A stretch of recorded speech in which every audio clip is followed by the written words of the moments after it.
here we are, ladies and gentlemen. Here we are, another episode of Two Dudes and Some Bullshit. Feces.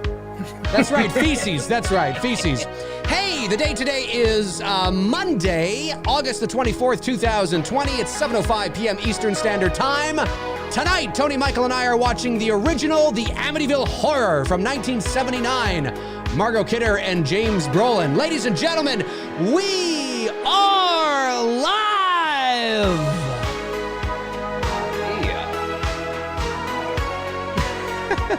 Tony, how are you doing today? Dude, I'm hanging. How about you? You're hanging? Yeah. Long and hard and to the left, is that? Short and shriveled to the right. Let's see. It's usually line, short right? and shriveled and to the left, but I mean, I figured I'd give you a compliment and say maybe long and hard and to the left. I don't know how that goes. Short, shriveled to the right.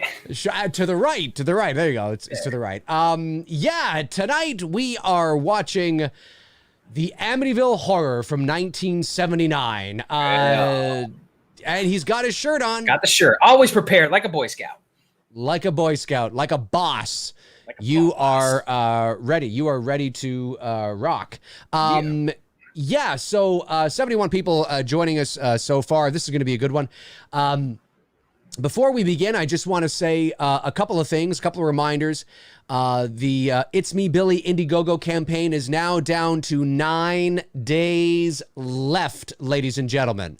And as of right now on the Indiegogo campaign, we are sitting at, just refreshing the page here, we are sitting at $49,723. We are about $70 or $80 away from $50,000. It would be wonderful if by the end of this stream, we could cross the $50,000 mark. And it's only a couple $100.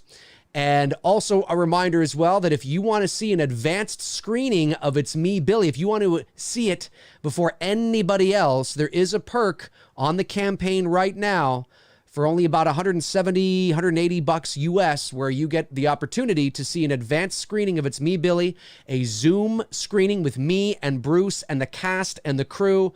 And you also get a poster and the Blu-ray and the digital download package and a special thanks IMDb credit as well. Lots of stuff. Lots of good stuff. That is up on the campaign. There's 50 spots available. I think we've sold 14. I mean, if we can sell all 36, or 36 that are left, we're pretty much at our target. I mean, it's crazy. It's crazy to think, but it's true. It's true. But if we can get over 50 today, it's only a couple $100. If we can get over 50 today, that would be amazing. So if you're thinking about it, if you're thinking about that special advanced screening, I'm telling you, you get to sit with myself and Bruce and Victoria and Shelby and Malika and Greg, our DP, and whoever else comes in as well to sit there and chat, watch the movie, Q&A afterwards. It's going to be a lot of fun. Obviously, that won't be till when the movie is released, but that is going to be a lot of fun. So if that interests you, check it out because it's a really awesome price point. Really, really good.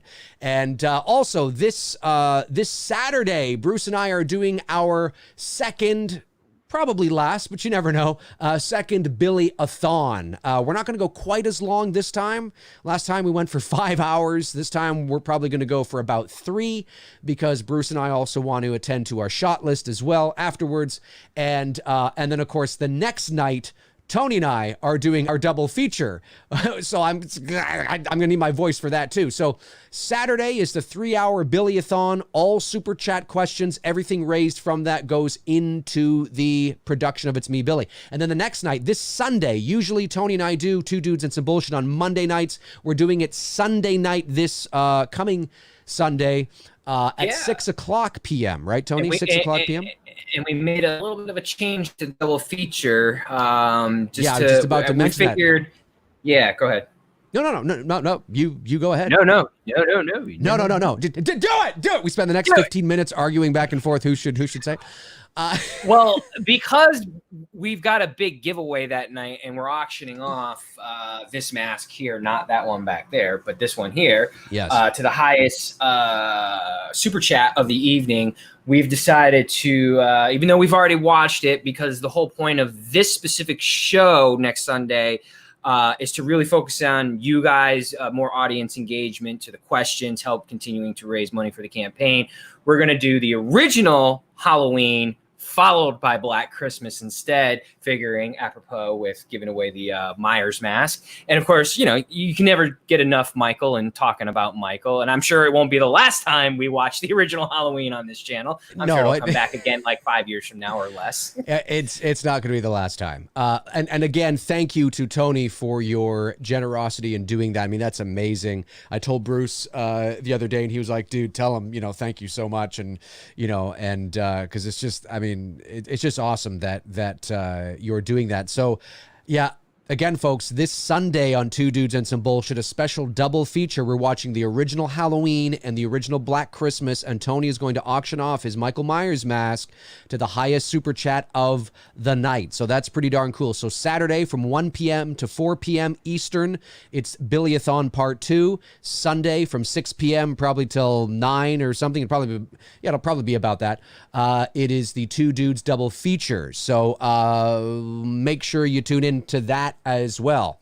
So yeah, the Indiegogo campaign, head over there. Let's break 50,000. We're so close. We're only a couple $100. We're so close to 50K. It would be amazing to see 50K by the end of the stream. I think that'd be really awesome. And like I said, if we can sell like a bunch of these private screenings, I mean, we're pretty much there. And that's not one word of a lie, right? Because like I always say, it's not always somebody that comes in with deep pockets and starts dropping bombs. If a lot of people can buy a lot of the smaller perks, it adds up. It adds up quick. It does. Yep, it does. All right, Tony, should we we're at the lion. He's about to roar the Metro Golden Mayor trademark logo.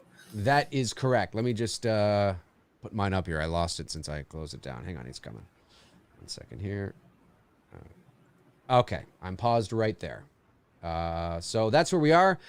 This is the original Amityville Horror now, 1979. Yep. Margot Kidder, James Brolin.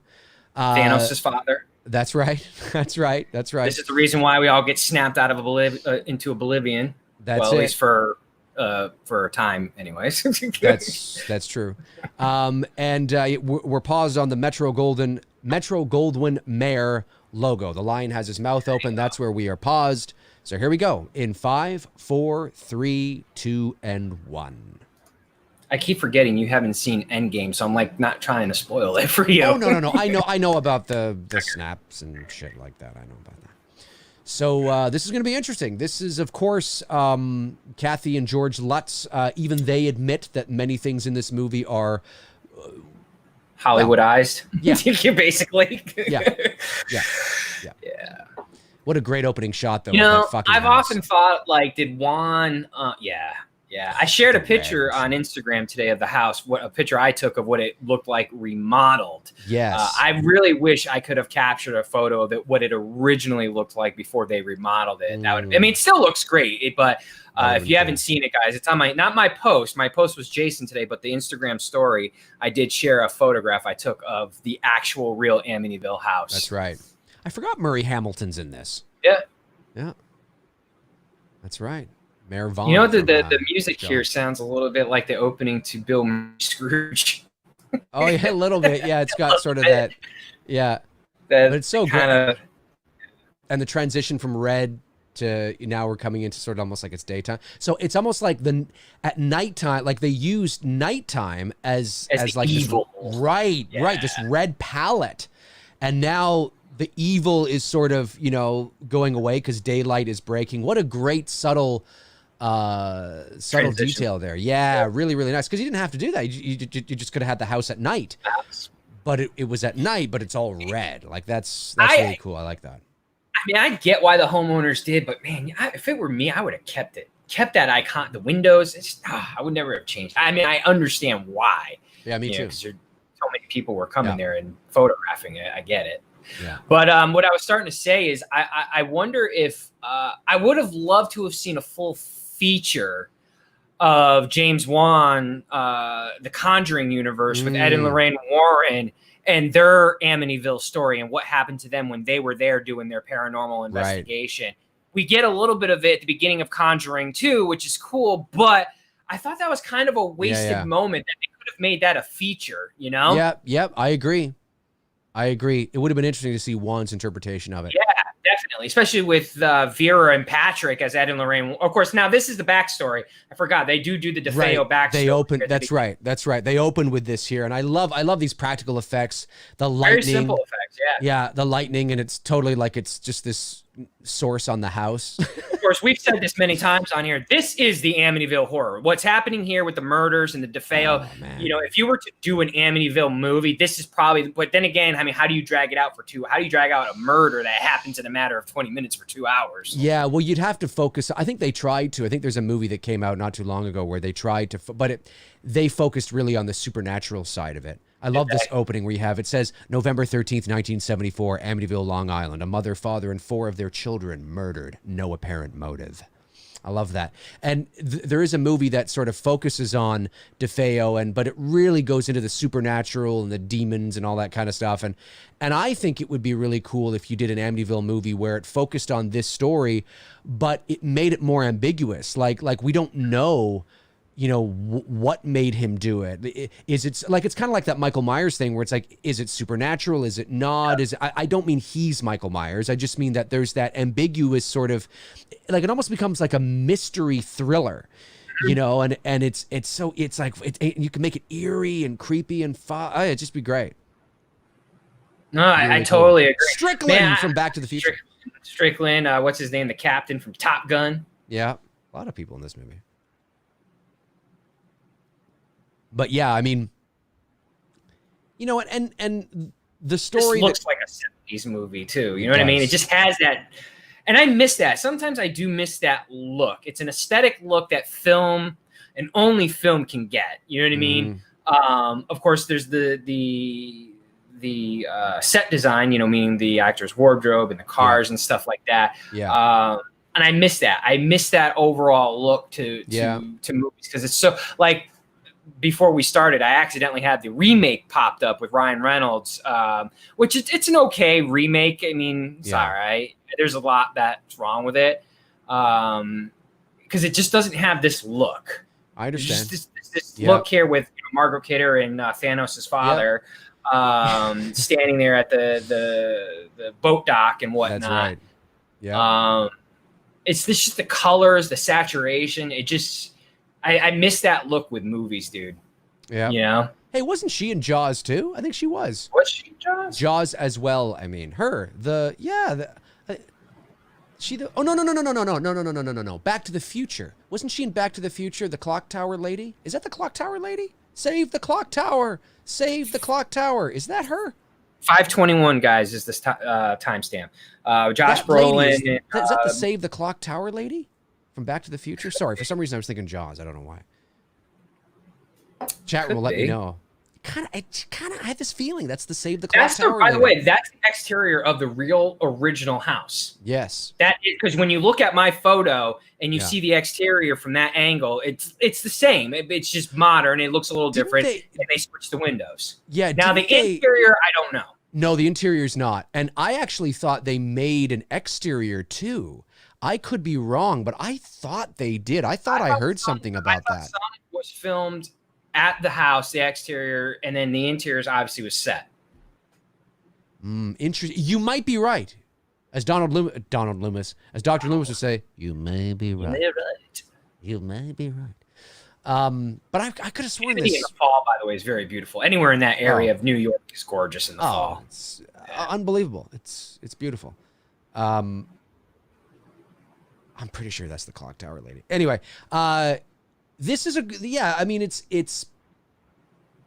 the Amityville Horror is interesting. I don't know. I mean, did Kathy and George Lutz tell the truth? Who knows? There's circumstantial evidence that they may have, but there's a lot of people who have looked into it, and it's like, and even like I said, even they admit that a lot of the things that are in the movie never happened, like the floorboards moving and the walls bleeding and shit like that. I love this though. I love as they're just about to open the house or the back and the forth door. of like the DeFeo murder, it's creepy. Cool. It's genuinely creepy, like genuinely creepy. She was so hot, man, in the 70s. Margot Kidder, Lois. Yeah. And there's a scene in this movie that, when she's doing her ballet stretching in front of the mirror. Yes. Dude, Brolin rocking that freaking BG hairstyle. Oh yeah, poofed out and shit. All he needs is dude. He's like the fifth member of the Bee Gees. Seriously, all he needs is his shirt open. That's it. I love that. I love that. Like, it's just creepy. It's eerie. You don't get this kind of stuff anymore. No. Well, I mean, you do, Subtle but there's a sound. Like, there's a certain sound. There's a certain, like, do you remember when you watched Insidious? And at the beginning of Insidious, it's got that's like when you see the Insidious logo on the screen, it's got like that orchestra sort of, right? Like that's very ethereal, old school, very gothic. Like it's got an old kind of, and it works, right? It works, if you can do, like, if you can create a modern day horror movie with an old eerie feel to it. For sure. They just usually don't. They just usually don't. Yes, this is like, I know they're not actually in the house here. This was a set because the fire, like I think I read something about how like the fireplace and the set isn't really in the same, there's something. The size of this room and the windows are not that big. Right, that exactly. Standing next to the windows and that, like if you stand at the Amityville house, even though the windows are different now, you can see the windows, what they would have been even back then. They're not as big as that. That's right. No. Yeah. That's drama. That's good Hollywood. Though. It's good. It works. Save the clock tower. Shut up, bitch. No. But yeah, I mean, all the interior shots, like we know this, all the interior shots were a set. But I thought some of the exteriors were as well. I thought I could be wrong. But anyway, James Brolin, excuse me. He's always got like he always looks like the kind of guy that could snap at any moment, and he's perfect for this role. Pissed off, always. He's perfect for this role. Like I hate to say this because it's awful, but he looks like he just looks like he could be abusing her. Like I'm not saying he is. I'm not saying James that George Lutz is. I'm just saying. I will say though, as far as looks, because if you've seen pictures of George Lutz in this period, he kind of has similar facial features as George Lutz. So the casting is very good. Do you want to know what's really creepy though? Is how Robert DeFeo and George Lutz look so much alike. So much alike. Yeah, I know. That's really creepy. Weird. Like that's serendipitous. In real life, talking about the real life George Lutz in real life. Robert DeFeo. Exactly. Yeah. In real life, that's right. That is creepy. Yeah, that it is genuinely creepy. It's a great set. I totally buy it.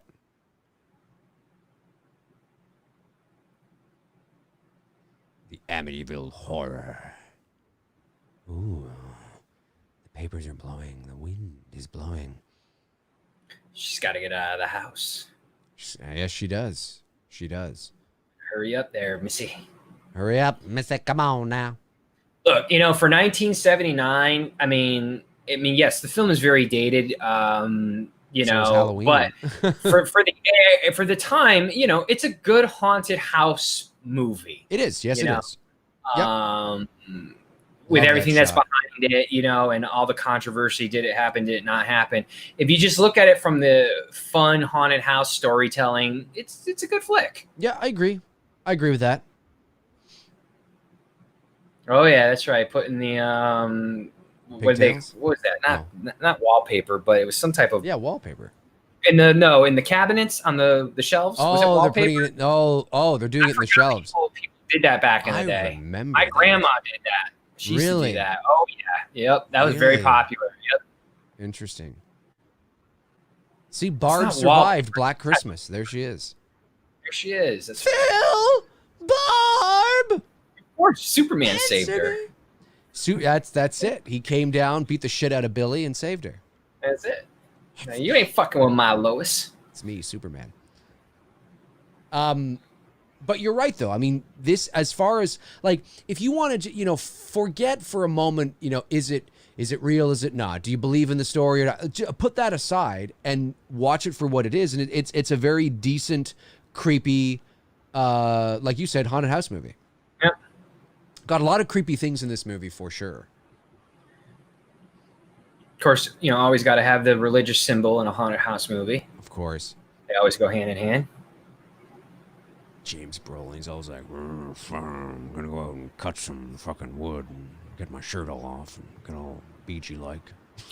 The only thing about haunted house stories and movies is that start to become not believable anymore. Is like, why is everybody dressed from like the 1800s? I mean, I gotta believe that someone's seen a ghost looking like Superfly. You know what I mean? Like, I don't know. Why are they in clothes? Why are ghosts always in clothes? But it's like anytime you ever hear someone describe a ghost, she's dressed in the 1800s. Right, and had this that's a good point. White gown. That's a good point. Like, where's the dude with the afro and freaking platform shoes ghost? Exactly. I love this set. I love the interior. I love the staircase and the chandelier. The set decoration is fantastic. This, of course, is the. Is this when the priest gets told to get out? Yeah, and it's creepy. It is. Because it's just get out. It's subtle get out. Yeah. Yeah, it's like, whoa, what the fuck? And you don't see anything. You just hear it. So it's really good that way. And of course, when you this priest has been, not this guy, like the actual priest has been interviewed, and his, like, he does explain sort of what happened and what he felt and things like that. But again, there's but he never confirmed that he said he heard get out, right? He just said he felt just unease. Something like that. I gotta double check. But yeah, like there's a lot of things in this movie that, like I said, even the real Lutzes did not happen. So, and and I think he did have struggling, or he had a hard time opening up one of the windows. He had a hard time opening the window. The window did come down on his hands. The window did come down on his hands. Yeah, there's a million reasons why that can happen too. Exactly. You know what I mean? Exactly. It's an old fucking house. Right. There were a lot of flies that time of year. Apparently that's true. He said that, and that is a little unusual for that time of year. But I mean, who knows? I see flies up here in October and November. I mean, depends how warm it gets, or.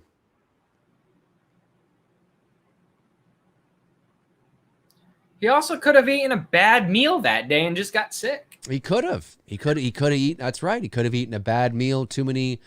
I mean, I'm not. What the fuck is that guy eating in Friday 5? Too many burritos or enchiladas? Enchiladas. Too many enchiladas. I mean, like, I don't ever want to just say that supernatural isn't real, ghosts aren't real, but being that I've never experienced it personally. I am one of those that I have to experience something in order for me to really fully believe it. I'm not saying what people have experienced are saying lies. I just want to experience something to, say like, oh, okay, yeah, there is something, Right. Yeah, this has always been my outlook. I have had some experience in that area, but even I will say this, and I believe this to be true. Yes, there is definitely more than enough, at the very least, circumstantial evidence to suggest that something beyond our reality exists. What that is, I don't know. I don't claim to know. I have had some experience that it's like, wow, how is that? I don't get that. How's that possible? So I do believe that there are, does consciousness survive the process of death? Who knows? There's a lot of different ways, we can look at it. However, I also believe that more often than not, there are reasonable explanations for unusual occurrences. I think if you did, your due diligence and you did a bit of digging, you'd find out, oh, it's actually just this, or, it was actually just that. I think, but people don't do that. They immediately default to something being supernatural. Oh, here's the Get Out. This is great. I want to know how they got the flies to stay on him. Those are real flies that are all. I want to know how they did that. I mean, the close-ups, I know how they did, but like, how did they get the flies on him? That's fucking creepy hearing that voice. And you want to know something? The close-up of the macro close up. Yeah, the flies and their eyes. Shit's creepy as fuck. Creepy as fuck. But yeah, I do. I believe that there could be something else. I do. But I also think that there's a lot of people that read a lot into things that are like, for example, I think Ghost Hunter is full of shit. I mean, if you're a fan of the TV show, that's cool, but I think they're full of shit. The problem with Ghost Hunter is that nothing ever happens. Like, if you want to know, did you hear that noise? Yeah, and that's fun. Hey, look, for us. That's fun, man. I've done it. I've been in abandoned shit. You've done it. You know, I remember you talking about it too. I have EVPs on tape, and I mean like real crazy. It's all fun, but from the beginning of that to the end, you're not any further along than you were. Like, if you really want to know, like scientifically, like actually, if consciousness survives death, then we have to start at the process of death. We have to examine. Like, we don't even know today where consciousness comes from. Scientists and neurologists believe it is produced by the brain, but we actually don't know for 100% sure if it is. So, I mean, like, that's where you got to go. Like, you got to really get scientific with this. Running around abandoned places with a tape recorder going, did you see that? I heard that. I mean, that's fun, but at the end of the show, you're no further along to knowing whether it's real or not. No, but I got something on tape. Yeah, but it doesn't mean anything. You got your at the end of the day. Making noise off camera. Well, exactly. And at the end of the day, so it's a voice on tape. Well, where does it come from? How is it? Like, let's really go into, let's see if we can figure this out. There's a couple of scientists that really want to tackle it from that perspective. Trying to, there's people that have, anyway, it's a whole thing. We should do a whole show on it. It's really interesting, but I do believe that there could be something. I do. And look, I mean, I'm not trying to knock Ghost Hunters or Ghost Adventures or any of those guys. I mean, look, I get it. It's entertainment. You have to entertain your audience. I totally understand it, but you're full of shit. I mean, that is the reality of the scenario. Well, I think my issue with the show, like I just said, is, and it's a very good point that you make, is that by the end of the show, we're no further along knowing whether ghosts are real or not. Right. Because it's the same thing. It's just about running through abandoned places, hearing EVPs, I think it said Steven Spielberg. Like, I mean, and then, and it's fun and it's exciting. And then that's the end of the show. It's like, well, we don't know anything. If you really want to know if there is a spirit or if consciousness survives, we gotta learn more about the brain and learn more about consciousness and whether, like, we do know that consciousness does survive the death process. This is actually proven for a little bit. Yeah. For a little bit.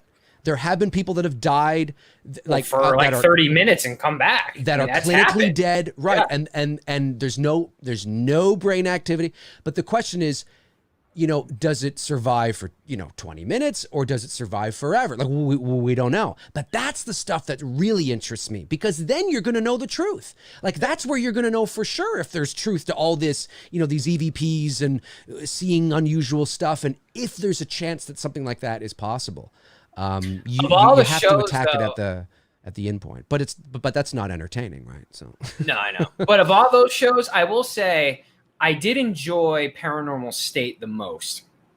That was fun. That show. Yeah. What's his name? Ryan Blur, something like that. The kid. I heard he, unfortunately got into like some drugs and had some issues with substance abuse or whatever, which is unfortunate. I hope he's doing better now. But that was a good show. I mean, it was entertaining for what it was. In comparisons to like Ghost Hunters and Ghosts, I couldn't get into those. I remember, like I said, and I've said this to you. It also might have been because we were at the same age at the time when Paranormal State, like the college kids. We were at that age. It could have been. Timestamp, we're 21 minutes and 38 seconds into the movie. George Lutz is heading down into the basement right now. Listen, I'll tell this very quickly. I have had experiences with unusual things. It's part of my feature-length film that I've been writing for many years. It's a supernatural thriller. Yeah, it's based on a true story. Right. And I have an EVP on tape that, and it's like cassette tape because that's how long ago this was, that blew me away and blew everybody away. And long story short, it's 2:00 in the morning. We're over at this abandoned place, and we leave. We go back to the residence because it's when I was in college, and we listen, and we have on to, and I don't mean it sounds like this. I mean, it sounds like this. It's not like, oh yeah, I get, like, you know how some EVPs, it literally is like, yeah, you don't know if it's somebody's voice. That? It says, hi, how you doing today? Yeah, like, exactly. And then, and you have no idea what the fuck it is, right? Like, really, this is not that. And it was myself and 2 other people. It was just the 2 of us, or sorry, the 3 of us, 2 or 3 in the morning, January 2001. It's winter, it's cold, we're out there. Nobody heard this while we were there. We're listening to the tape back, and there's a moment where I say, and this is what's so wild about it. There's a moment where I say, we're about to leave this house, and I say, sorry, Margot Kidder's stretching in front of the mirror, dude. I just gotta. No, I get it. That ass. That Margot Kidder 70s ass. I get it. There she is. She's topless. She's doing some sort of. No, it's okay. I get it. Your story, but you know, when dude, you got I'm a heterosexual man. Lois Lane is topless. I understand. This is literally every comic book nerd fantasy, right? Look at his face. He's like, you know, this is the only smile you're gonna get from me in this fucking movie. My son's gonna snap us into oblivion one day. That's right. That's right. She's beautiful. Yeah, for sure. Here it goes. It's going down. Put on that Marvin Gaye. I mean, the Bee Gees. Put on. Yeah, that's what it is. How deep is your love? That's right. Hey, man, my parents were Bee Gees fans. Okay.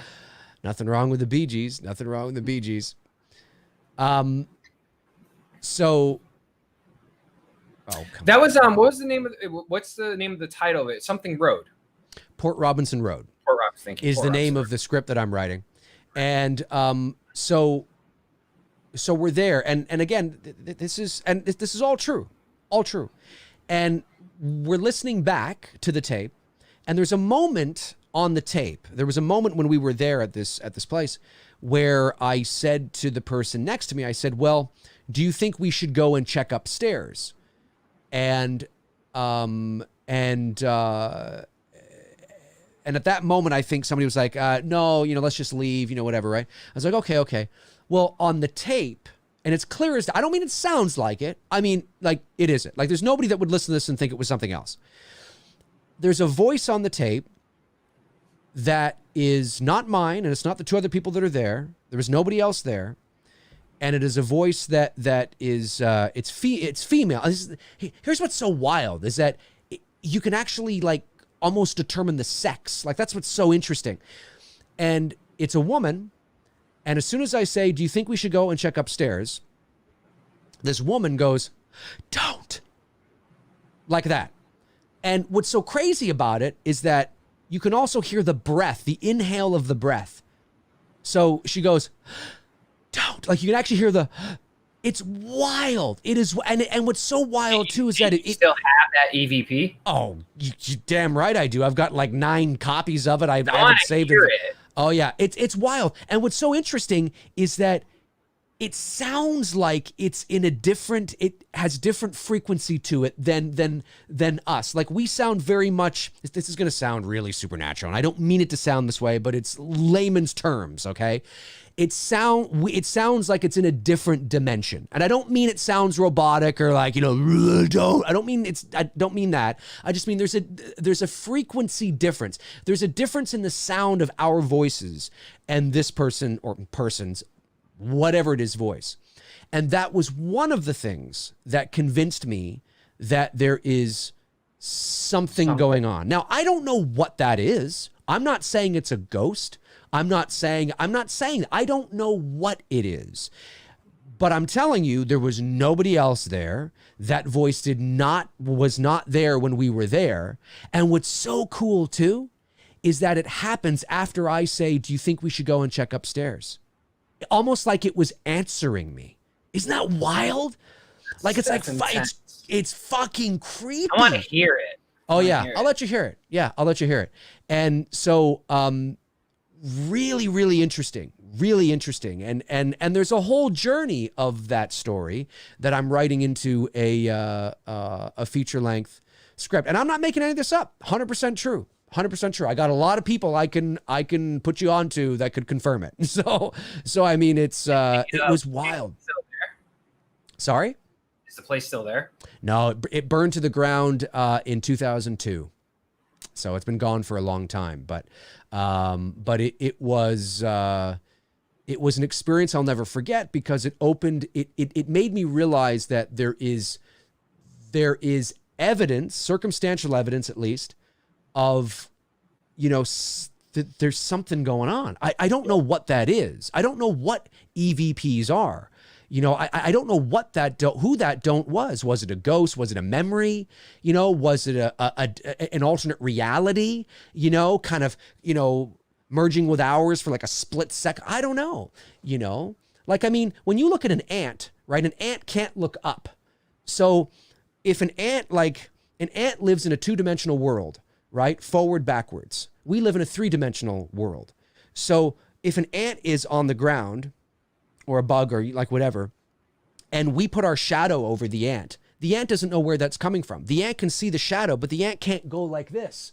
So the ant can't see us, and that might not be the best example, but, I remember watching a scientist sort of explain this, talking about 2-dimensional worlds, 3-dimensional worlds. Is there such thing as a fourth, dimension? That's all in Interstellar as well. They talk about the 5th dimension, and that's where he is at the end of that movie and all that kind of stuff.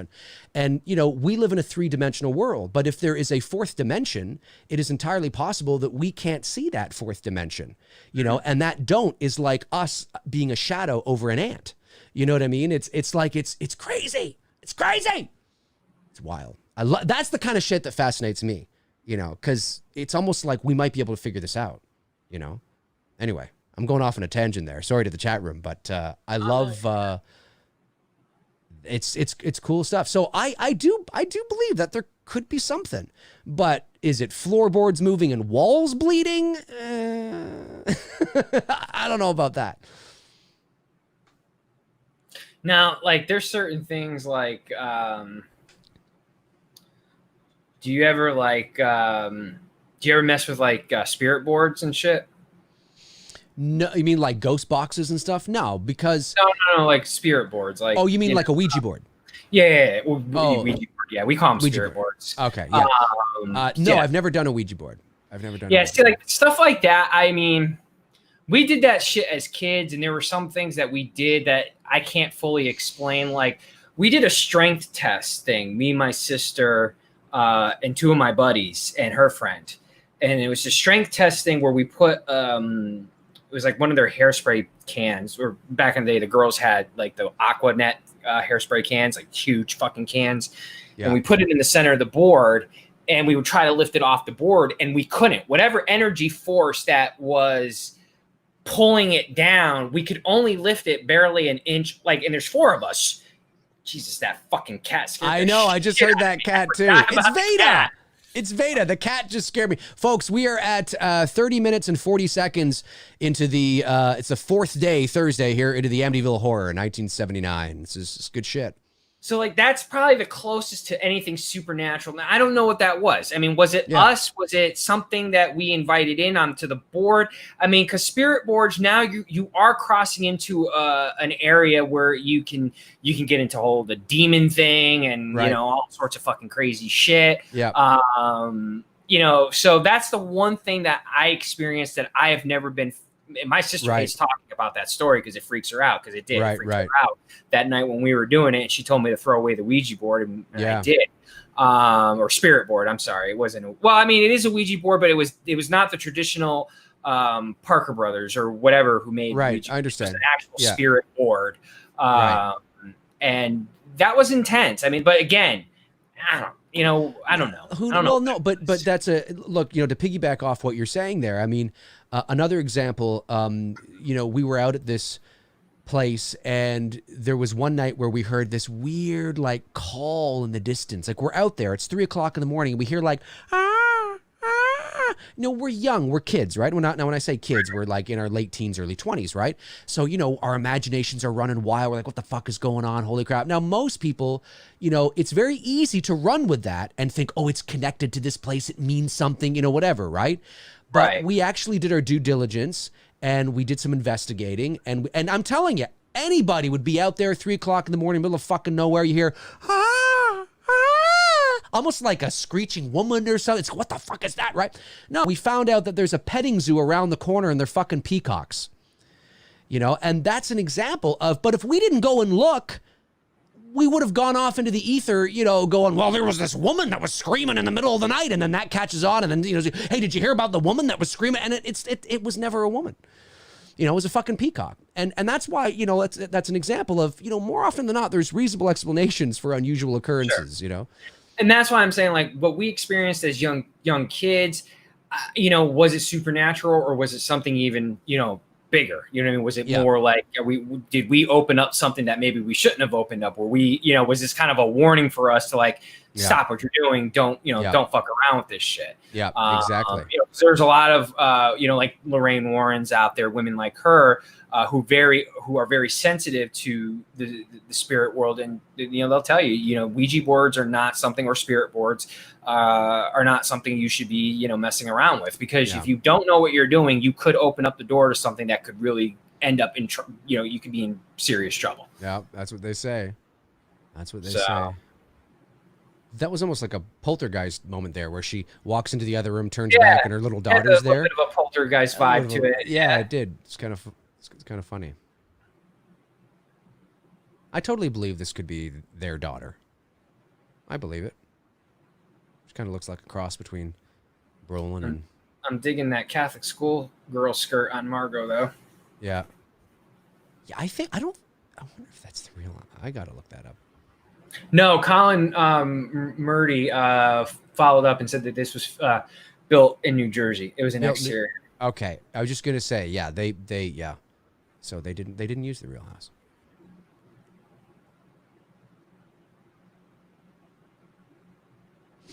How creepy is that? This is Father Bolin. Can I help you in any way? Father. Yes. Yeah. Father's possessed right now. We need to do an exorcism on him. That's right. That's right. Yeah. I'm just gonna do an exorcism. Sounds like they do in the office. Do you want to come over? Yeah. Do you want to? No, he goes. Do you want to come over and do your naked yoga? We're more than happy to help you. Yeah. You know what I should do? I should take some movies and just take some clips. Yes, and dub my own dumb shit in there. And it doesn't matter if like the lips don't match. It's just what I'm saying that's funny. It'd be a lot of fun to do that. I think you should come over. Yeah, and this was also at the height in the 70s when a lot of these type of supernatural movies, you had this, The Exorcist, Omen. That's true too. You know, this was definitely in the height of that era of these types of movies being made. I got to say, there's nothing creepier than watching a nun walking around in the middle of autumn. Yeah. Well, especially if the nun is Valak. well, yeah, that's true. That's true. Imagine seeing that in your toilet. Like, what is that? What? That's not just a little bit. That's like, what the fuck is that? That's my toilet after Taco Tuesday. The enchiladas. Look at that. Oh, what is that? Like, that's like, what is that? Like oil or? It looks like oil. Yeah, it does look like oil. Yeah. Come on, Mom. Now I'm craving tacos. You're craving tacos? I'm craving taco. Taco Tuesday. It's tomorrow. Taco Tuesday. Well, hello there.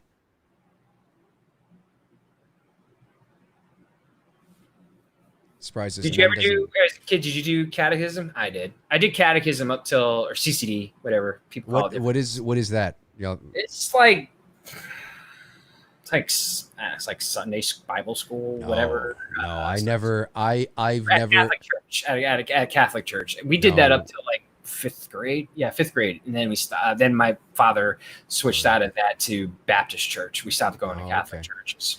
No, I have never been to church. I've never been. Never. I mean, I've been to a church. I got you. Yeah, I've been to funerals and weddings and things like that, but I've never been to a service. We were not a religious family growing up, so I never went to church. Catechism was all right. I slept through most of it. Yeah. Hey, listen, if church was like nothing, if church was like Sister Act, I'd be there all the time. I'd be fucking rocking it. No. I will say this: my brother-in-law's church, he's a minister. They're more Pentecostal. I can't fall asleep in that because Pentecostal church, dude, they're dancing down the aisles. They're awful. It's like literally like what you see in the movies. That's what it's like for real. You got the little white, white dress, you know, when they're Martin Luther King fan running around doing all this stuff. Amazing. Like, it's legit though. I mean, it's like it's not like they're not acting like these are people who are just they're loving it. They're having fun. It's an experience. And it's like those types of churches I enjoy because it's fun. The Catholic churches and stuff, I'm just like that, you know. I want to go to a church where you. Now that's me every Sunday morning after a Saturday night. I want to go to a church where they start the "We Will Rock You" by Queen, but they go Jesus, Jesus rocks you. I'm sure some lame church out there has done that. It'd be amazing. It'd be amazing. You know what? If Jesus were alive today, he'd be fucking badass, man. He'd have a great sense of humor. He'd be very disappointed with us. He would have a great sense of humor. He'd be fucking telling dirty jokes. He'd be fucking rocking it, man. He'd be sitting here on two dudes and some bullshit. I'm telling you, it'd be two dudes and Jesus. He'd be sitting here, be fucking wild. I'm telling you, man. Jesus is cool, man, and he'd be fucking like, yeah. He'd be swearing and everything. The true historical the documentation on him that's been recorded. The homie never hung out with rich people. He was hanging out in the slums with all the poor people and shit. Mm-hmm. Yeah. So yeah, no, Jesus would be cool. He'd be wearing sunglasses. He'd be wearing a Buffalo Sabres hat. He'd be sitting beside me right here watching this movie. Different color hairdos going on. Yes. Why can't Jesus be fucking cool, man? You could be cool and save the world. Have this aura around him, like I'm God. What's up? Yes. Does this all the time, you know? Jesus would be cool. Don't strike us down, man. We're just kidding. Oh, he's not. He's said, look, God right now is up there going, yes. God, I think God's got a great fucking sense of humor, and everybody's got it wrong. Everybody's got it wrong. Oh no, I've said that for man has totally screwed up who God is for like a long time ago. Exactly. I mean, God is hip. He's hip. That's it. I'm telling you, he's hip, man. God's hip. Jesus is hip. The very simple Jesus and God would be doing the Macarena. That's how hip. Yeah. The very simple moral of his lesson is just don't be douchebags to each other. Treat each other good, and that's it. Well, we can't even do that. We have to complicate that shit. There you go. It's good times. I'm telling you, though. Now, see, here's where this is a great shot through the flames, Brolin's eyes. Yeah. Oh, look at that shot of Kidder. Sorry, dude. Right. Sorry. Well, no, I was going to say, I was going to comment on Brolin's eyes, the subtlety of now we're beginning the transition of him going through what's happening in the house. And, you know, I love how just the subtlety of the bloodshot eyes. You know what I mean? They didn't do anything over the top. It was just very subtle, but effective. It was a very effective scene shooting it through the fire as well, too. That's right. Yeah, I agree. Sorry, we didn't mean to offend anybody. If, like, I know there's people who aren't into religion and stuff like that. I get it. So, you have to do that shit in 2020, man. I know. If anybody's offended by what I said, I don't care, and I don't care, and I don't mean that as in I think you're a horrible human being. I mean that in the sense of. No, I'm not laughing at you. I'm laughing at what Andy E. wrote. Rob Zombie should do a movie about God and Jesus. Oh God, that'd be wild. That'd be wild. I'm the son of God. I'm gonna skull fuck the shit out of you if you don't listen to me. Jesus says that. He would. That'd be awful. Oh yeah, that's true. If it was a Rob Zombie film, he would. No, Jesus has a great sense of humor. Oh, that's frightening. Can you imagine lying next to your girlfriend or your spouse, and your spouse shoots up in the middle of the night and just says, she was shot in the head. Can you fucking imagine? And then lies back down? Dude, I'm telling you, that would fucking freak me out. That was you after us having sex. Go back to sleep. Dude, that would freak me out. I love the red over the darkness of the house. Yes. The filter that they used for this, I love that filter. Yes. Maybe Jesus is like the Jesus in Family Guy. I love Family Guy. I'm trying to remember that. I've seen unabashed Family Guy fan. Remember he works at the record store? Right. Yeah. See, he was hip in Family Guy. He was hip. Family Guy got it right. Why does Jesus have to be serious all the time? He can be cool. Have a cool Jesus, man. I've said that same thing all the time, man. He can still save the world and be cool. You get those diehard religious people. They're like, no, he's serious. I'm like, no, I don't think he's that serious, man. Like, chill out. He can be, you can teach, you can be, powerful and endearing and still be fucking cool. Yep.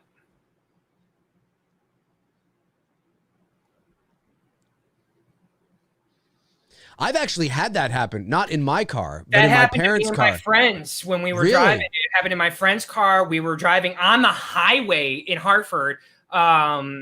This is when we were in high school. I thought we were dead. I literally thought we were going to die because her hood came up, it smashed into her window, cracked her whole windshield, and thankfully, it was just the timing of everything that there weren't a lot of cars around us. The girl who was driving, thankfully, was fucking cool as, just calm. She didn't lose control of the car, and we managed to get the car off, and yeah, dude, but that happened to us. That freaked the fuck out of me. Yeah.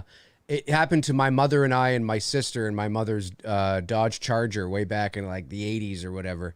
And I remember the thing came up and we're like, oh my God, thank goodness we weren't on the highway when it came up, because it probably would have detached from the car, like the freeway. We call the freeway highways up here. It would have detached right off and just like flew and probably killed somebody. But we were on just sort of like a 2-lane road and we were able to pull over. So, man. It's scary. If anyone's ever been driving and you had your hood pop up and smash into your window, man, it's fucking scary. Yep, for sure. For sure. Yep.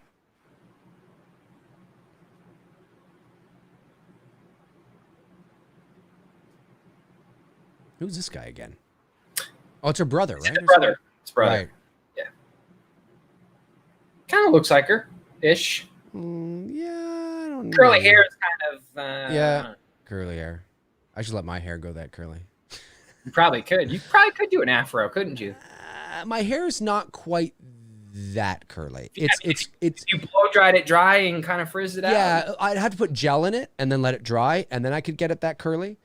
But my hair is more like wavy curly. Just be thankful your ass can still grow hair. Yeah, but I'll probably go bald back here because my dad went bald back there, so I'll probably go bald back there. But whatever. That's what she keeps telling you. Josh Brolin just, like I said, he looks like he's just ready to fight somebody at any given moment. He caught COVID. Yeah, that's right. That's right. See, okay, now, in comparison to the remake and this, I like this babysitter better than the remake. Now, I'm not saying there's anything wrong with the girl in the remake. The girl in the remake's fucking hot, but they over-sexualized her. You know what I mean? I can't remember it. Whereas in this babysitter, there's wholesome, there's an innocence. It's like you don't want to see anything bad happen to this girl. And that's what I really didn't like, the decision they made in the remake, where they basically, the girl's wearing, a midriff shirt, she's hot, she's sexy, and you're just like, well, I'm not really concerned about what's happening to her. I'm more focused in on her body. You know what I mean? Mm-hmm. Whereas this girl here, she's wholesome, she's innocent, and that's the type of character they should have cast in the remake, and where they screwed up on. Mm-hmm. You never want to put anything sexual or sexualized in a haunted movie, unless it's like a moment like you had between George or Margot Kidder and Josh Brolin here, right? In the movie, like that's different because they're the couple. Well, and that's fine. You had a moment of Craig T. Nelson and what's her name in the Poltergeist when they were in the bedroom rolling the joint and shit. Right. But not over the top. When you do it in like the remake of Amityville and you over sexualize the babysitter, to me, you really are pulling the suspense out of the movie, because now I'm just a dude focused on a hot chick, rather than being focused in on the intensity of this haunted house movie that I'm watching. And the same thing happens with Ryan Reynolds, right? He's, ripped and chiseled, and he's got to be topless, cutting the the wood, right? Movie, dude. He was. But I mean, it's for the same reasons. Yeah. So I mean, it's like, look at the girl's brain. She's got a retainer in the whole head. That's what I'm saying. She's got the retainer in her mouth. She's just a lot of innocence. She looks like she's Now this looks like somebody who could be like 16 or 17. Exactly, and a babysitter. Yeah. That's what I'm saying. Like, this looks like somebody who could be fending off Michael Myers. I mean, listen, Halloween's my favorite horror movie of all time, but Annie and Linda don't look like high schoolers. Yeah, they don't. The very first time I showed my girlfriend that movie, college. I could believe they were in college. Yeah. I could believe Annie, Linda, and Laurie were like 23, 24. Oh, absolutely. College kids, absolutely. Yeah. 17. I mean, Laurie. Out of the three of them, I believe Laurie the most, because she actually was at like 19, 20 like or whatever. Yeah, so she's right there. But Nancy Keyes, who was Nancy Loomis at the time, and PJ Souls, I think were well into their 20s, if not like late 20s. Mid-20s. Yeah. See, and like now she's starting to panic and freak out here in the closet. You genuinely start to feel sorry for this girl, and you want to see her get out of this situation. In the fucking remake, I'm like, damn, this chick is hot. Yeah. Do you know how? Like, I don't care what's happening to her. Can you imagine seeing a girl this age as like a Laurie Strode? Oh my God. Like that would be really frightening. That changes Halloween big time. Imagine her right now in the closet screaming. She's got the retainer on. Michael's coming through like, fuck, that's intense. She's probably what, 15 maybe? You're giving me an 16? Idea now for a photo shoot. That's fucking intense, man. Giving me an idea now. Well, my invoice will be. So if I do something, I'll have to give you the credit for planting the seed. Oh, hey, we don't have to talk long about this, obviously, because it's not related. But I saw you made a post. Somebody took your photo again or something. Oh, yeah. And this time, this dude was being a douchebag, dude. He wasn't going to take it down. Like, people were commenting, telling him to take it down. And he was basically just laughing at me in the DMs. And I reported his account, and he didn't think Instagram was going to do anything. And, dude, Instagram was on top of that shit like flies on shit. First thing, they disabled his account. Post got taken down. Wow, good. And his account, good. He didn't lose his account, but he got a warning. Right. So, okay, good. Play silly games, win silly prizes. Yeah, that's it. No, you always have to give credit, folks. You have to give credit. And credit. Right, I've said that a million times. I don't care if you want to share my work. Right. Just give us the credit. We've earned that. Exactly. Yeah, I don't understand. Like, and to try to pass it off as your own, it just pissed me off even more. Of course. Yep. Josh Brolin here. Like, there's that moment in this movie where he just settles into a. Who is this dude that's talking to Brolin? Like he's on a bender. He was in this dude. God, here we go. I'm gonna say Columbo, but it's not Columbo. No. No. I know that. Yeah. Oh my God, I've seen this dude. Guys, the guy who is Brolin talking to right now? I don't recognize. I mean, I kind of recognize him, but. Juan, no, I don't smoke. I've been off of weed now for over a month. Wow. Yeah, man. Don't even miss it. And my running game is like stepped up big time. I bet. Yeah.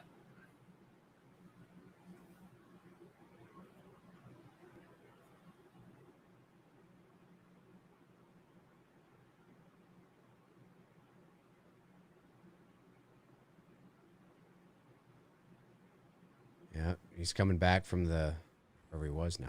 He's got the van. Love that hair. I got to grow my hair out like that and a beard like that. You should, and then you can dress like the Bee Gees one night. Yes. And then you can have like the long hair and the big song made that sounds like Staying Alive. Yeah. You know what's crazy though? Hang on. Hey Google, what year was James Brolin born? James Brolin was born on July 18th, 1940. 1940. Jesus Christ, he's 2 years younger than us here. He's 38.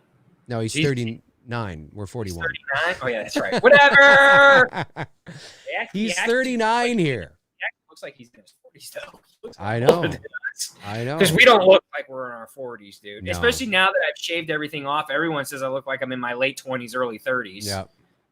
See, and this poor girl, man, are you just I know. Now imagine Halloween putting her up against Michael. That's what I mean. Like, it almost feels like, and again, I'm not saying, she could be 15. I'd believe it. She could be, I don't believe she's 18 or whatever, but maybe 15, 16.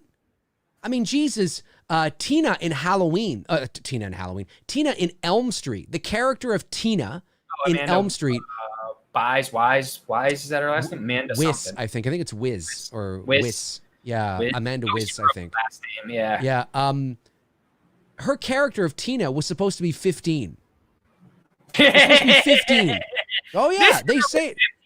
This girl looks 15. Tina in Elm Street looks like she's at least like 19 or something. Oh God, Tina in Elm Street. I mean, I know she's supposed to be 15, but no, Tina in Elm Street looks like she's in college. Yeah, 15. That's always bothered me because I'm not saying that they're not mature 15-year-olds. Okay, no, it's true. Nowadays is even worse. It's even true, when we were young, there were some, but not that mature looking. No, go look at a 15-year-old girl. I mean, come on. I mean, think back when you were at school. Like, no way. Yeah. This girl looks 15. She does. Maybe even 14.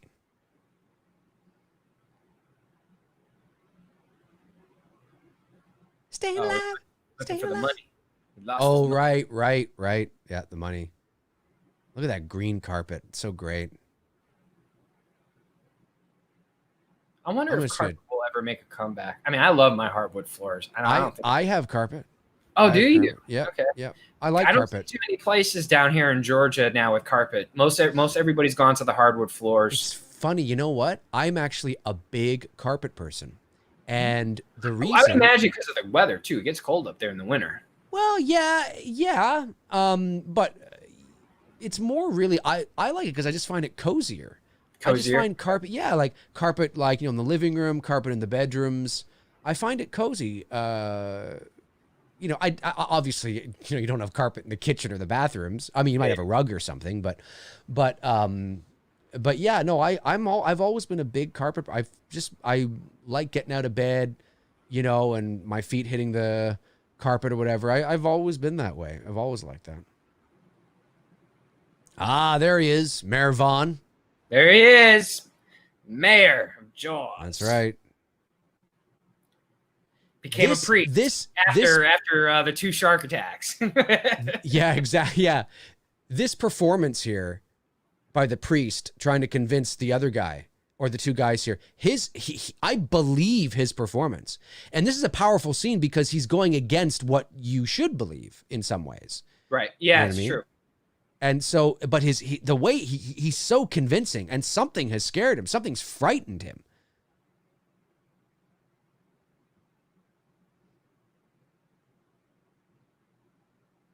Yeah, it's good. It's a really, really good performance that way. Why did I stop smoking? Just because, just felt like it. Maybe one day I'll pick it up again. Just no reason. No. Timestamp, folks, is 55 minutes and 35 seconds. We are like literally on the dime tonight with you and where we're at. Well, are you watching it on that? Same thing. On iTunes? That's probably why, yeah. Listen to him. Listen to him go. He would have been a good Loomis. Yeah, he'd be an all right Loomis.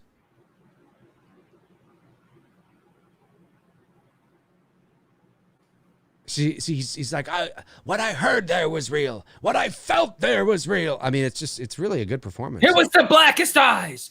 The devil's eyes. I'm telling you, Michael Myers is here in this town. He's here to kill that little girl and anybody who gets in his way. Fuck you, Meeker. That's actually one of my favorite Loomis moments. That when he has Loomis that dialogue at the station there. Yeah, I like that. It's a great Loomis moment. Michael Myers says, Dave, you seen Avengers Endgame yet? No. Are you going to ever see it? I don't know. I don't know. Maybe. Hey, but I have inevitable. No context, right? Like, I mean, because it's a linear story and there's like 21 movies before it, I could watch Avengers Endgame and go, yeah, it was fun. But I don't have the same emotional like weight because I'm not invested, I've only seen like 4 or 5 Marvel movies in my life, guys. I've seen Iron Man 1 and 2.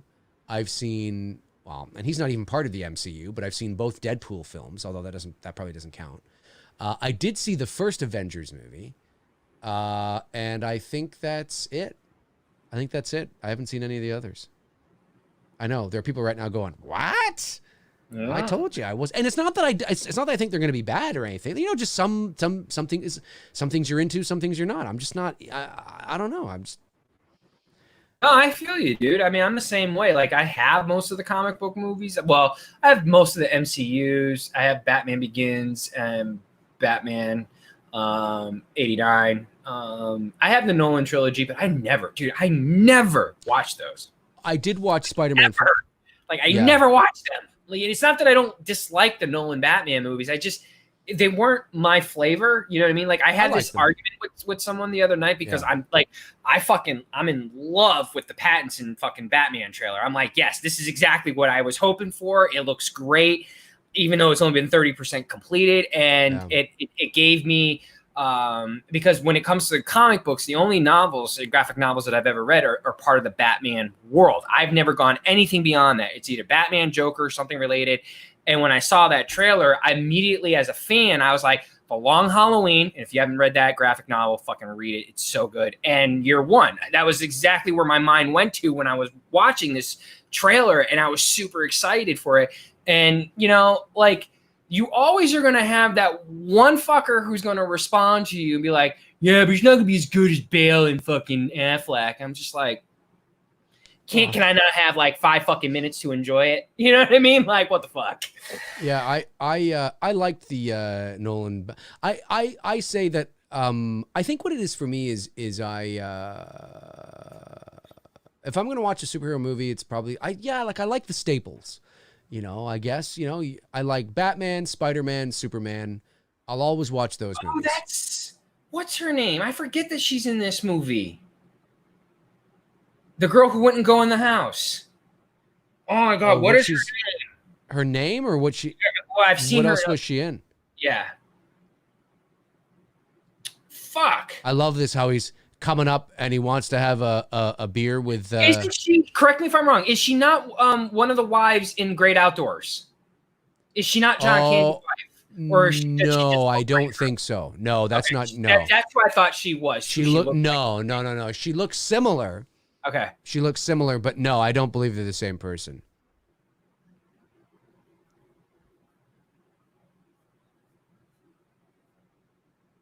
Yeah, what day is this? There's nothing worse than walking up on your friend who's in a bad mood and they're sharpening their axe. Yeah, right? Like, that's the last thing you want to do is piss off your friend. I'd be like, okay, so George, I'll just leave these here and you can get in touch. That's so bad.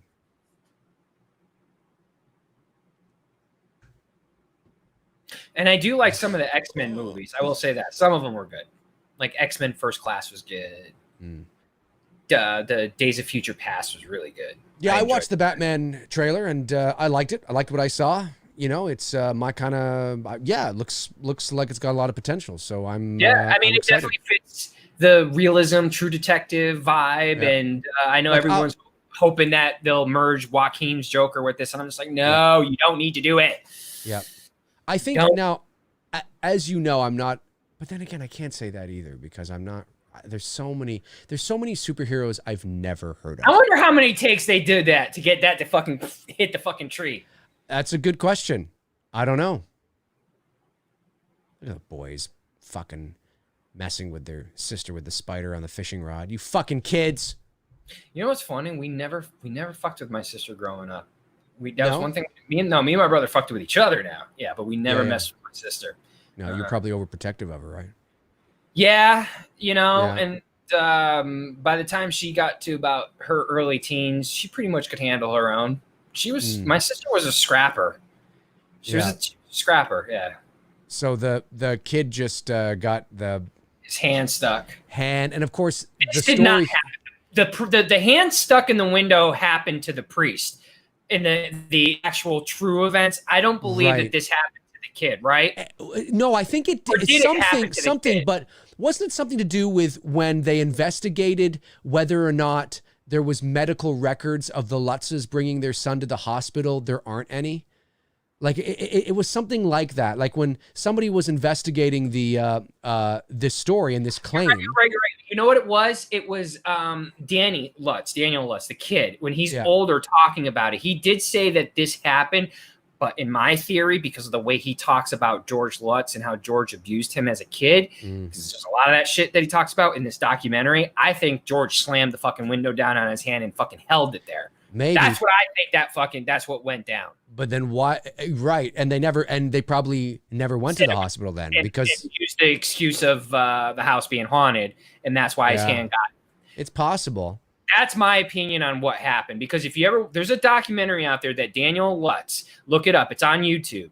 And he talks about how he hated George because of just how abusive he was towards the kid.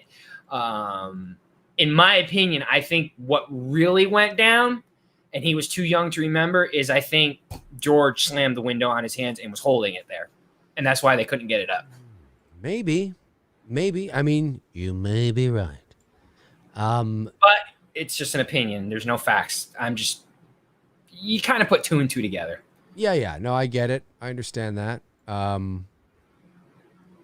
Yeah, you might be right.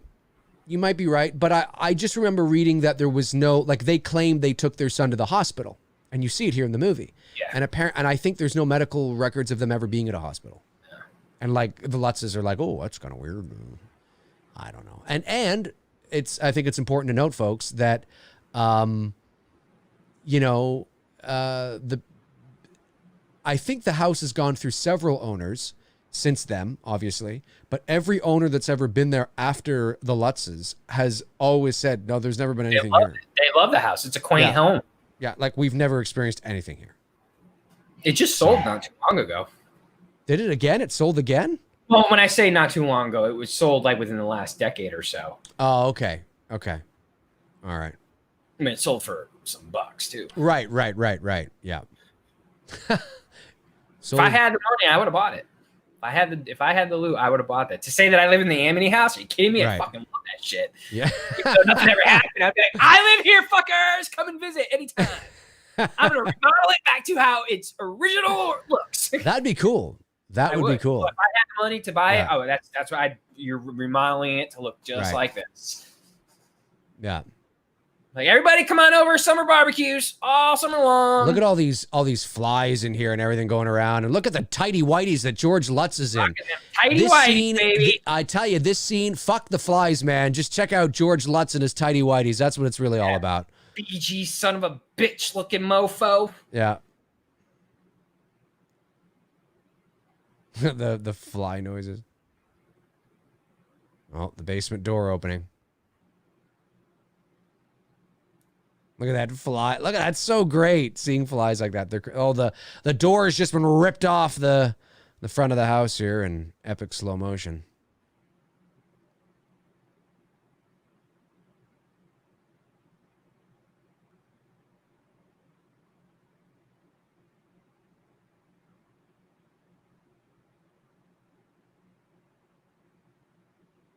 Yeah, that would be creepy.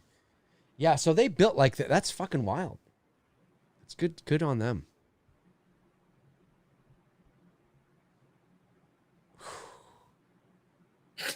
Damn it, don't sneak up on me. Damn it. I'm gonna fucking kick some ass. True character portrayal of George. Dude, really watch that documentary on that kid, Daniel Lutz. I'll have to watch it. Up, man, from that shit. And I don't think necessarily the house. I think it's what he went through, what George put him through. Right, yeah. I'll have to watch it. Which again can add into the overall experience of living in the house. You know what I mean? Yeah. I see a lot of people I see a lot of calm downs in the chat room. Folks, up to see like what happened. Like what could you guys possibly be fighting about? I know, folks. We're all having a good time here. We're all having fun. We're all having a good time. Let's just all fucking relax. Just enjoy yourselves, whatever you're doing. Choke it up for me, since I'm not, but you guys can do it. That's it. Yeah. Smoke a joint, go out. Take a Xanax. Yeah, whatever you need to do. We're all just having a good time here. Everyone calm down. whatever. Zach, yeah, you did ask me that. I think Dave would like Logan as a standalone and not have to watch all the other X-Men films. I would probably love a lot of the films. I just haven't seen them. I have no doubt I would probably love Winter Soldier and the first Captain America and probably, Doctor Strange. And I probably like most of them. If you get a chance, watch Logan, the last Wolverine movie that he did. It's good. You don't need to really watch the other ones. If you just watch that, you'll thoroughly enjoy it. It's got a really gritty, dark feel to it. It's just good. It's a well-made fucking movie. Cool. Here are the Haddonfield police are here now, and that's right. This guy is like the he's like the Amityville's version of the detective in The Exorcist. Yeah. I will say though, I have been craving a cigar. I have been craving just a one that you just bite off and then cigar and some whiskey. Yeah.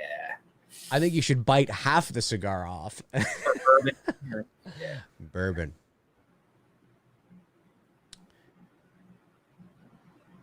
The detective's like, "What's kind of weird? Strange shit going on here." Great set design. Like that really looks like if this is not a real basement and this is a set basement, looks like no, it is. It totally is a set. Yeah, no, it is. Yeah. Yeah, you don't have that much space in a basement. Yeah. I mean, no, you can, but you do. Yes, I mean, right. Yeah. No, it's and I remember the red room, as they call it in this movie. I think in real life was never behind a wall or like this, and it was never not known about. I think the owner said no, or the real estate agent or something said no. The Lutzes knew about the red room. Because it was like, it was very like you go into the basement and it's right there. Like it wasn't. I don't think it was ever behind a wall or a secret place or something like that. Nope. But for the movie, they made it into something like that. Right. Yeah. It's Hollywood, man. Yeah.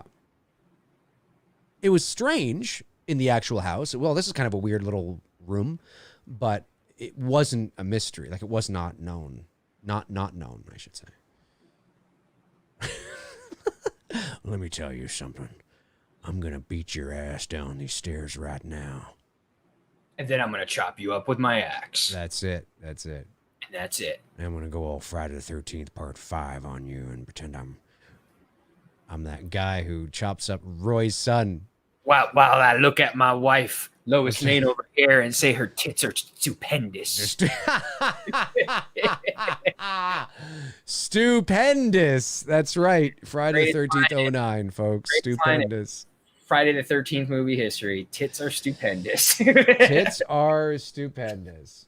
I don't even know if I could say that to a girl with straight face while I was having sex with her. Oh, it'd be brutal. Like, what? By the way, Tony, this is how I feel about them remaking The Exorcist. Dude, don't get me fucking started. Don't get me started either. Why? There's no point in even asking it. Because it's my all-time favorite horror movie. It's like there's nothing you can do to make it better than what we have. There's no fucking reason. No, because you want to talk about a McRae, you're gonna get me going in one here in a minute. I might be talking about it tomorrow. That's the thing. Calm down. I might be talking about it tomorrow. We can't come up with our own fucking shit anymore. Like we have to fucking I have no confidence. And the reason I have no confidence is because there's no evidence that they will make and they won't, because if you make The Exorcist the way it's supposed to be made, you would just be making the same movie over again. So therefore, that's how I know that the likelihood of it being sensationalized, over-sensationalized with lots of CGI and just turning into like a regular supernatural teen bop horror movie shit garbage is so probable. Or maybe not teeny, but like, I don't believe, because it's not that you couldn't remake it, but you would literally, because it's not about Reagan, or it's not just about Reagan. It's not just about, there's so much nuance and so much suspense, and and there's so much character development, and there's so much, like Damien is so rich with character and his struggles that he's going through with his mother, and like it's all, and the lessons that he's learned and how he sacrifices himself to save the little girl at the end. And then you have Max von Sydow, who is the exorcist, by the way. He is the exorcist, and there's so many things going. It's a mature horror movie. It's got a lot of mature. It's not a teen supernatural. Like, I have no confidence. My mom had that type of bike, the Yamaha. Really? Yep. Oh yeah, my mom used to ride motorcycles, man. That's pretty awesome. Look at him on his bike here, the hair blown in the wind. That's how I want to go out. That's what we did. When I got old enough, I would ride her bike around the neighborhood. That's awesome. It was that type of bike that was easy to handle when you're about 14, 15 years old. Right. That's awesome. Margot Kidder. They should just do a movie with her. It's just like the TV show was, it was creative. It was fun. There was, I have nothing negative to say about the TV show. It was. What TV show is that? The Exorcist TV show. It was. Oh, I never watched it. It was all right. You know what I mean? It was entertaining, but they didn't remake The Exorcist. They weren't remaking the movie. It was, Reagan, X amount of years later in life. And, everything they did with her in that first, especially that first season, I thought was, well executed. Gina Davis was great. No complaints. No complaints about that at all. Season 2 was a little weak. Not bad, just a little weaker. Do you know what I would rather see?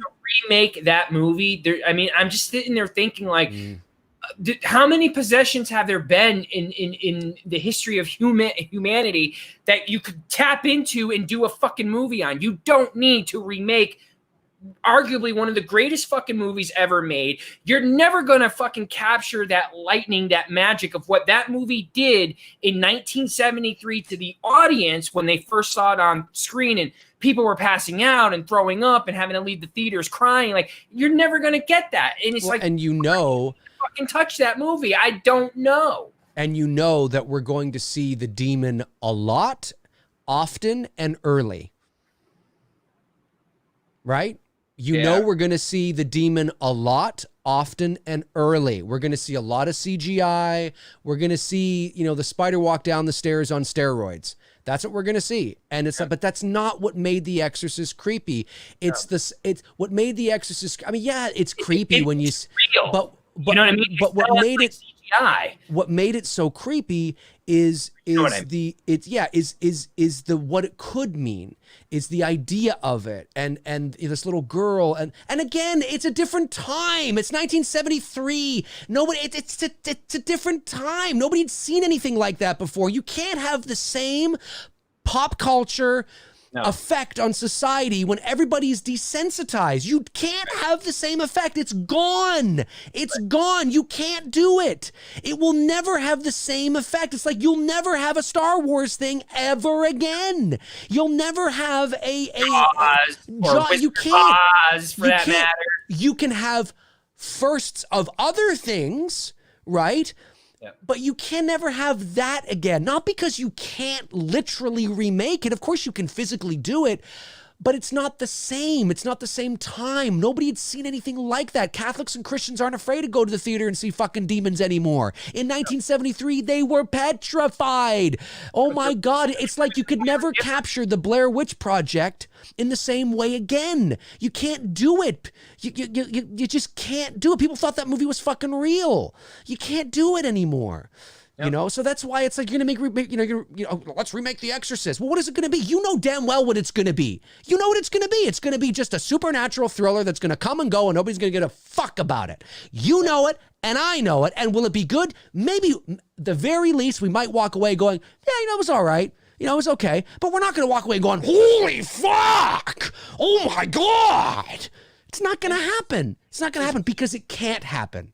It just goes to show you that we just, as creators in Hollywood, can't come up with new shit, apparently. We have to fucking keep tapping into shit that's already been done. Like, when I say we now, I say we as a collective, meaning my generation, the generation below us, when are we as creators going to start creating our own iconic movies? Okay, yeah, you had Juan do The Conjuring, no questions, there, Saw, and you had, Insidious, and you had Sinister, and, you had Paranormal Activity. I'm not saying we haven't created original great films, but why are we not doing that more consistently? Why are we just doing these like one-offs here and there?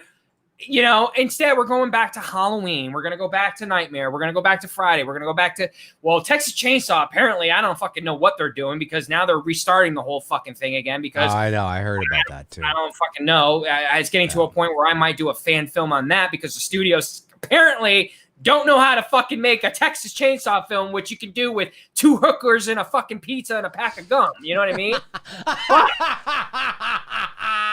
2 hookers and a pizza and a pack of gum.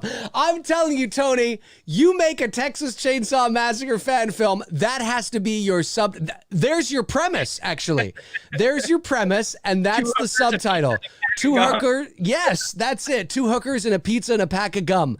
That's what it is right there. And then you got to have 2 hookers on the cover with a pizza box open, and they're eating pizza with Leatherface like right there, and then the pack of gum is just kind of like off to the side on the floor. And I don't get like what's the fucking problem? How is this complicated? Like it's a fucking chainsaw movie. Like there's nothing complicated about that. It's like the Friday the 13th franchise, dude. In the kitchen. We're gonna be collecting. We're gonna be on AARP by the time the next Friday film fucking comes out. Yeah, I know. It's insane. It's insane. Timestamp here for the Amityville Horror is an hour and 18 minutes and 21 seconds into the movie. George Lutz just punched his friend in the bar here, and he went down like a. Knocked him out like Buster Douglas knocked out Mike Tyson. There you go. He went down like a. I love the black turtleneck though. It's great. He picks him up, and now they're making out. No, I'm just kidding. You know what? Boxing fight I just watched for the very first time from start to finish ever. I just watched this few days ago. Was Ali Frazier, the first one. Good dude. If you ever want to see a good fucking boxing match between 2 dudes who just really go at it for 15 fucking rounds, watch the Ali Frazier fight, guys, because that's a fucking. It's probably easily one of the best boxing matches I've ever seen, and we weren't even alive for that shit. No, it's good. I've seen bits and pieces of it. This is so creepy too. Oh yeah, when she's singing the like the Jesus Loves Me thing, they could have actually done that as like the intro to this movie, and used that as an undertone because that is kind of creepy. I agree. We've established today on the show that Jesus is fucking cool, dude. Jesus is the man. Jesus is the fucking man. Jesus. I'm telling you, I'm telling you, Jesus would be like decked out in Eddie Murphy's raw red jumpsuit. Like he's fucking Jesus is like I'm telling you, Jesus can save the world, teach people about kindness and about love, and be fucking cool at the same time. Oh, this is the pig scene. Oh right. No, I think that's the eyes, right? Through the eyes. Yeah, the eyes through the window. Yeah. Jesus, to me, my Jesus, the way I picture him is like fucking the Big Lebowski. That is my Jesus. Yeah, man. My Jesus is basically George Carlin. I think that's. There you go. that's where it is. Older, mine's like kind of middle-aged dude. Who's just the dude. He's chill. That's right.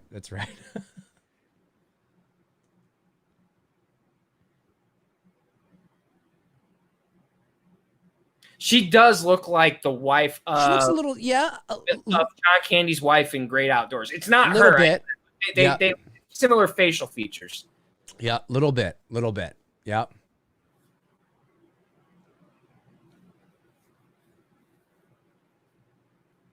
Has come to your little town. Josh Collette says, "Hey Dave, I bought the It's Me Billy Blu-ray. Oh, cool. Do you know what region will be on? We'll make it like." Region, what is it, 0 or whatever it is, or whatever you do with the Blu-rays. We'll make it sure that it's compatible for everybody. You're doing digital, right? There is a digital package as well. Yep. Yeah. With the digital package, you get HD copy of the movie, high resolution image of the poster, and a digital copy of the script. Nice. All for $15 Canadian. It's like $11 US or something. It's really good. It's a good deal. Yeah, I mean, I'm waiting to hang your poster up. I know. I've got to get it to you. We're going to be printing off a bunch soon, so you were on the list, and I'm not just saying this because you brought it up. I actually mentioned it to Bruce last night. I said I got to get one to Tony. I'm on the list. You're on the list. It'll be sent to you. And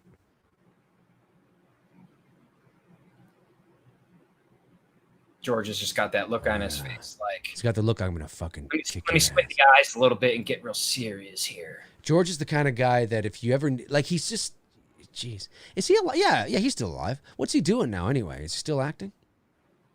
Brolin's dad? I don't know what he's doing. I think he is. He's got a full head of luscious white hair now, I think.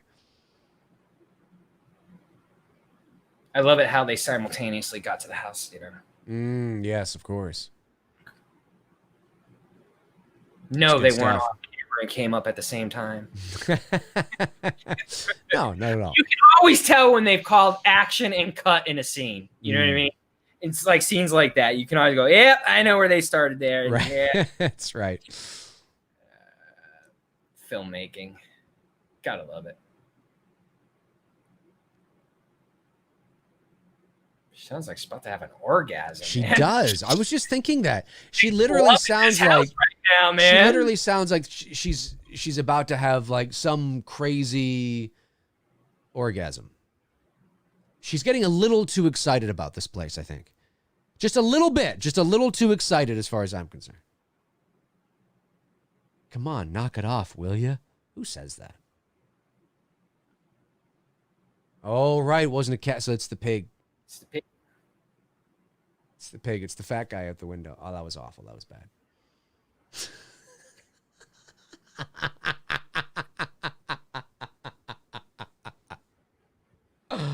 We're on a roll tonight. We're on a roll. Tip your waitress on the way out, folks.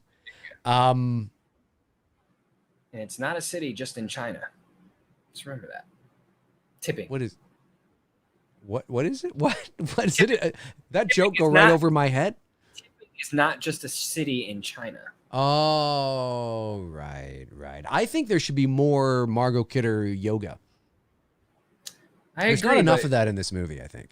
No, we're at the we're almost coming to the climax here. And then there's like the thunder and like shit hits the fan fast. Yeah, because we're an hour and 23. Actually, there's still about another half hour left. That's true. There is 30 minutes left, 34 minutes left. So this is a 2-hour flick. I didn't realize it was 2 hours. I thought this was around 90 minutes. No, it's longer than I thought it was. Zach Gagshilla says, Dave, will It's Me, Billy be premiered on your channel, or will we have to buy the Blu-ray to see it? No, it will. Well, I don't know. Again, I don't know if we're going the festival route yet or if we're going to just premiere it on YouTube, but it will be on YouTube, yes, eventually. But we're hoping that we can get more people to buy the advanced screening perk. I know, shameless plug. Great catalyst. You've got 9 days left to go. You got to get true. that. It's true. I'm going to be very shameful of these next 9 days because I only got 9 days left in the campaign. So again, yeah, like there's an advanced. It's crunch time. There's an advanced screening perk on the Indiegogo campaign. It's $225 Canadian, about $170 US or whatever, and there's only 36 left. And you get to see the movie before anybody else. It'll be a Zoom screening. You will see the movie. Like, it's not like you'll see, you'll see it. And you get to hang out with me and Bruce and Victoria and Shelby and Malika and the cast and crew. And there'll be a Q&A afterwards. And you also get a poster and a Blu-ray and a special thanks IMDb credit and the digital download package as well, I believe. So it's a great price point. We think it's really fair. And I mean, there's 36 left. If we can sell all 36, we'll be pretty much at our budget. So that, I mean, and it's such a low price point that it's pretty doable, It is. I mean, very doable. Yeah, for sure. It's like buying 5 Blu-rays or something. I mean, it's like when you go to the store and you pick up like 5 movies or something. I mean, depending on how 5 new movies, let's say. Obviously, you can certainly buy like $5 Blu-rays, but Margot Kidder always has a bit of that raspiness in her voice. She did. That's what made her sexy. Yeah. To me, anyways, that little raspiness. Yeah. Have you gotten mad? Look at his face. This here is the most emotion that Lutz has ever shown in this movie. There's the Red Room. He sees himself, foreshadowing the eventual descent into madness. or the continued descent into madness. Well, I think she's about to climax here. She's she's coming. She legit does. It does. She's about to really go off here, folks. This is. I love that though. I love how her voice changes and it's creepy. It's creepy. Obviously, it's ADR, but it's fucking creepy nonetheless. And it's subtle, you know. I mean, they distort it a little bit. And again, for 1979, this would have probably freaked a lot of fuckers out in the theater, man. Absolutely, Especially for sure. Back in 1979, they're selling this as a true story. Exactly. That's right. I don't know how well it did though. I don't think it did. I don't think it did. Oh no, actually, I actually think it did pretty well. Here's Dr. Sam Loomis here. Not dead, just very much retired. Tony's looking up the opening weekend for Amityville Horror 79, I bet. Just the overall. Oh, overall, okay. 86 mil. Wow, Domestic. Worldwide? Domestic 86 mil. What was its budget? That's what Mojo's saying. Mojo's saying opening weekend was 7.8 mil. I'm going to guess its budget was $7 million. But see, no, it's okay. Worldwide. Okay, there we go. It's okay, worldwide. That makes sense. Million. That makes more sense. Yeah, because that makes sense for us. I'm going to say it's. I'm going to say it's a little high for what I thought it was going to make. Yeah, I was just going to say. Yeah, worldwide. Well, no, it's saying domestic and worldwide. It's saying the same number: 86,432. Well, that could mean it didn't get a worldwide release. It could have just been a North American release then. Could have. So it was. Maybe it was 86 total. Yeah, 86 million, and therefore its worldwide total would be 86 million because it didn't get released. So in theaters for 22 weeks, 158 days, only 748 theaters. Yeah, which is actually not bad. Yeah, so it was just a North American release, I bet. What was its budget?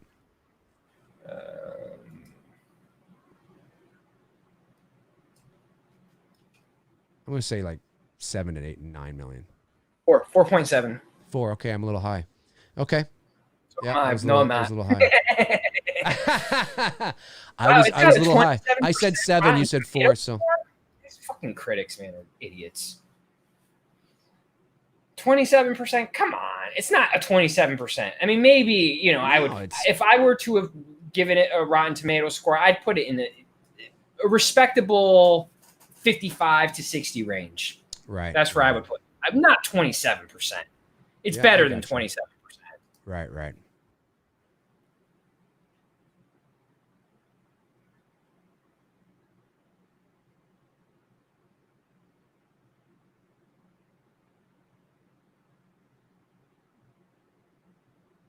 So they're doing The Exorcist themselves, or yeah. But they're not qualified to do it. Not really. Is anybody? That's right. This is when it burns her hand and she sees the markings on her hand. Yeah. And her face. Oh, yeah. Shit's about to go down. Shit is about to go down, ladies and gentlemen. It's about to get real. Oh, yeah. It's about to get real, ladies and germs. It's about to get real. No, it's the next day now. Oh, that's right. It was 21 days, wasn't it? Or 27? 28. No, you're right. 28 days. Wait, 28 days. There's 28 minutes left. What is your point? I believe that if I continue to talk like this, I will make the scene more dramatic. Exactly. And get an Oscar for this. That's right. Can you imagine he got an Oscar? Best supporting actor, this guy right here. We've had the Oscar come our way a few times in horror. Sissy, right? Or Sissy's the woman who played her mom. Yep. Carrie, it's true. It's true. It's true. It's damn true. Oh, it's true. It's true, folks. Timestamp here, folks, is 1 hour, 31 minutes, 35 seconds into the movie. We have just about 27 minutes left, roughly. The Father, and the Son, and the Holy Spirit. Let us pray. Dear God, I am hoping you come and give me more liquor. Drunk Loomis. That's what he prays for. That's what Drunk Loomis prays for. Dear God, I want more. If it failed as a classic, why has it got 27 on Rotten Tomatoes? Because critics are fucking idiots. There's a lot of movies that are. Sorry, dude. Yeah, sorry, I didn't mean to interrupt. Just saying, that's why I don't pay any attention to Rotten Tomatoes and all that bullshit. It's a classic to the horror community and to its fan base, really. Yeah, there's a lot of movies that don't have good critic scores but are classics, because a classic, yes, can mean that it is a very good movie, like a masterpiece. But classics can also, there's many different ways movies can embed themselves into what I always call, right, the pop culture consciousness. And sometimes movies may not have fared well with critics, but it becomes a classic of the genre, and for a variety of reasons, you know what I mean? But it wasn't necessarily a huge box office. I mean, look, The Shawshank Redemption was a box office failure, and nobody's going to argue that it's not one of the greatest movies of all time. You know what I mean? It was a box office bomb. The Shawshank Redemption made fuck all at the box office. It failed. And of course it's a classic, right? So it's not there's many different reasons why movies can become classics. And this, I wouldn't necessarily say this is a classic. I would say it's a classic of the genre. Of the horror genre, right. And it's this largely... This guy's breakout scene, by the way, this priest in the church, that's a great scene. It's a very powerful scene. He really delivers that scene very well. He does. He does a great job. And he goes blind. That's right. I forgot he goes blind. Yep. And one of the main reasons why this movie, of course, is considered a classic of the genre is because when it came out, it was everything surrounding it. It's like Blair Witch, right? Yeah. Blair Witch, and I'm not saying it's a bad movie, but if you take Blair Witch out of its time and it's not really a lot going on there, right?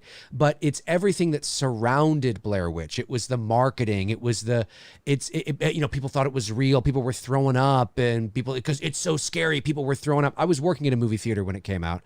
People were not throwing up because it was scary. They were throwing up because of motion sickness, because it was shot on 16 millimeter film. You put that on a gigantic screen, handheld, and it's doing this a lot. And people were getting sick because of motion sickness. But you throw in, it's so scary, people are throwing up. And it's like, no, that's not why people were throwing up.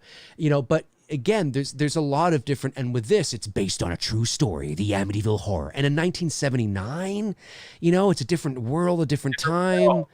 You know what I mean? It's like a world that was naive and more naive. Yep. We didn't have the resource. Well, because we were just being born. The people at the time didn't have the resources like we do now. To be able to really dive into, scientifically explain everything. That's it. And there's pros and cons to it. Yep. I said this the other day. I said, I sort of miss the days when we were kids and. You could think that the Loch Ness Monster may exist. There was not enough. We didn't develop sonar technology. Wasn't really at where it is now, where you can pretty much debunk that Nessie is not real. Back when we were kids, though, it was possible. It was possible, but Bigfoot was real. And I kind of miss those days where you could believe that these things could exist. So I do feel we've lost a little bit of that innocence through our technology, through science being able to pretty much debunk everything. Yeah, no, it's sort true. of sucks. No, yeah, no, it's an excellent point that you make, and that is a part of the reason why certainly this movie embedded itself into the pop culture consciousness as a classic in terms of the horror genre, largely because of its story surrounding it. Its story surrounding it. You know what I mean? There's just a variety of different reasons. Can you imagine seeing that? That's Oh!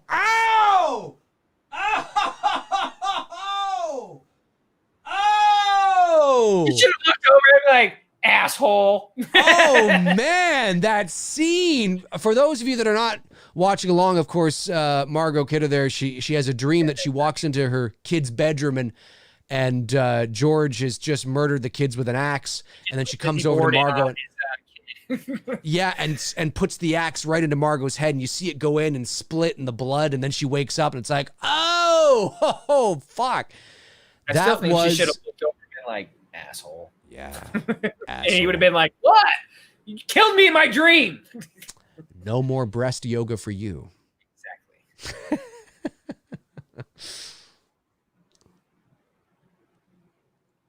Stella! That's right. Oh, mother of God, I'm coming apart. George! Oh, mother of God, I'm coming apart.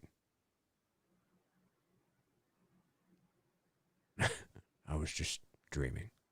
I've never woken up in the middle of the night screaming like that, so I don't think I'd be that calm. I was just dreaming. Woken up in the middle of the night, sweating from an anxiety attack. I've woken up like I've woken up sweating too. I don't know if it's been from dreams or if it's just been, I don't know, night sweats or something. I'm not sure.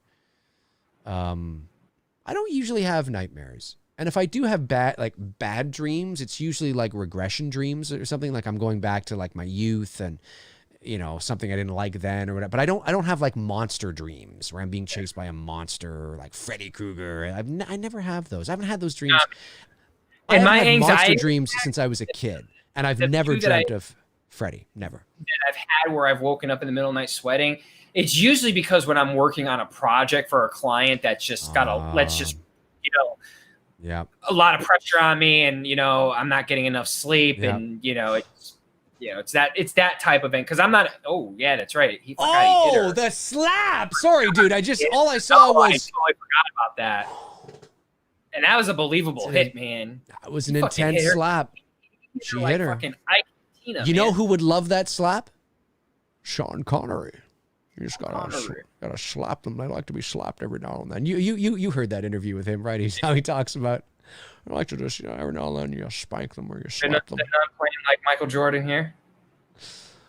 No, that's right. That's right.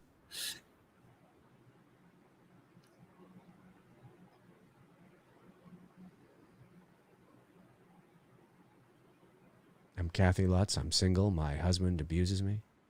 And I'd like to jump your bones right now.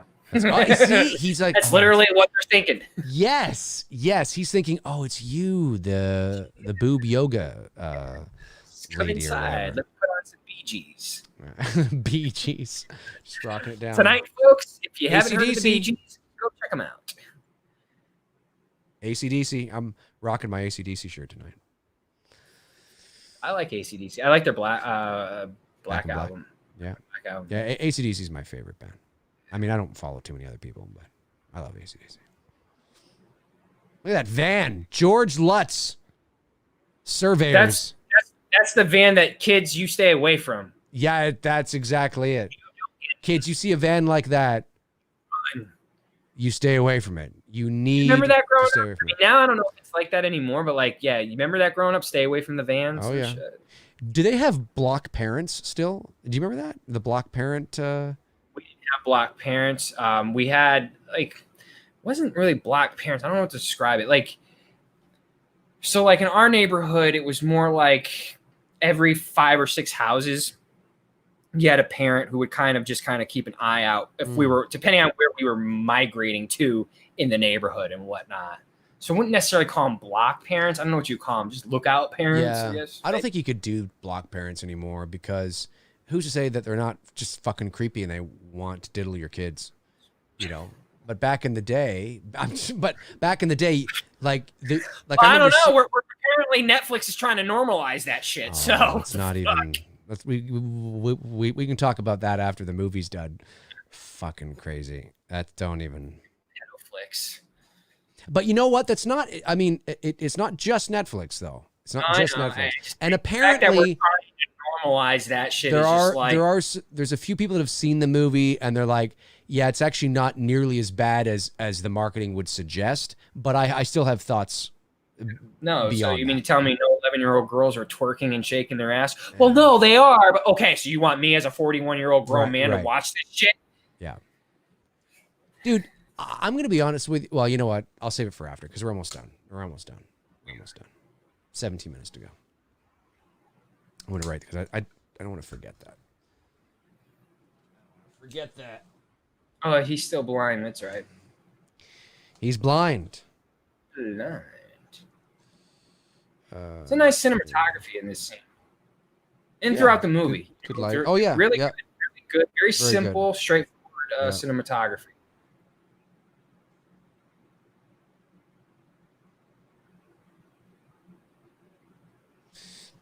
Excuse me. Yep.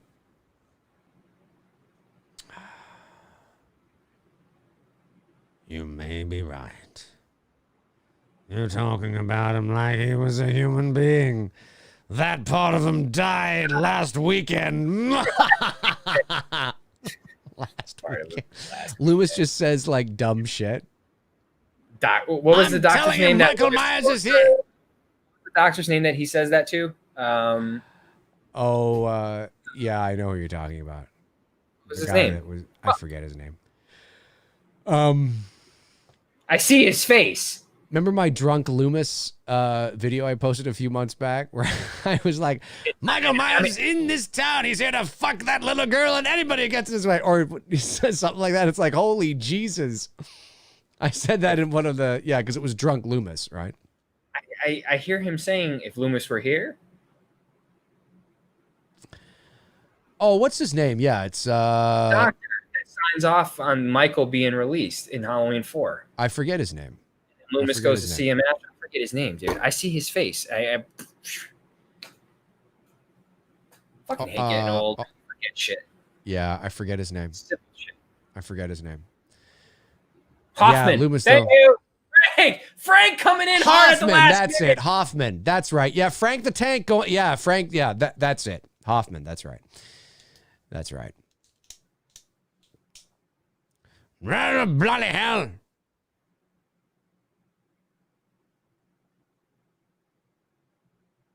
Hoffman and Wynn were not Thorne cult buddies. They were reincarnations of Lloyd and what was Jeff Daniels' character's name in Dumb and Dumber?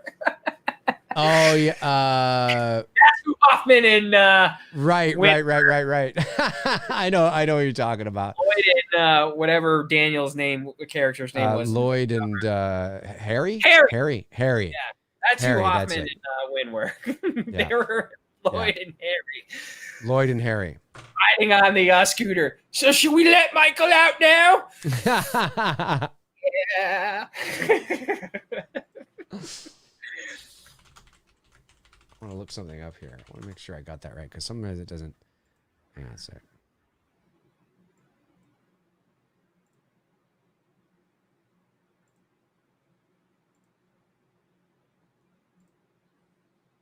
That's right, and they're playing it off that DeFeo looks like George. All right. Which, I mean, in reality, we said that earlier at the beginning of the stream, but that was too spot on. That it looked too much like Josh Brolin. But if you do look at DeFeo and you do look at George Lutz, yes, they do have very similar features, but not that. Yeah.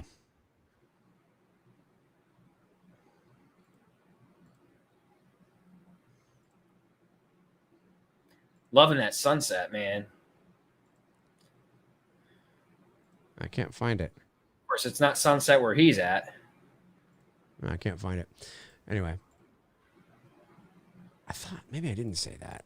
It's drunk Loomis. I was looking for what I actually said because I'm like, God, would I have said that? I don't think I would have said that. And I was trying to look it up, but I can't find it. So I may not have said that because obviously it does sound like really intense. But obviously I was playing a character and not actually meaning it.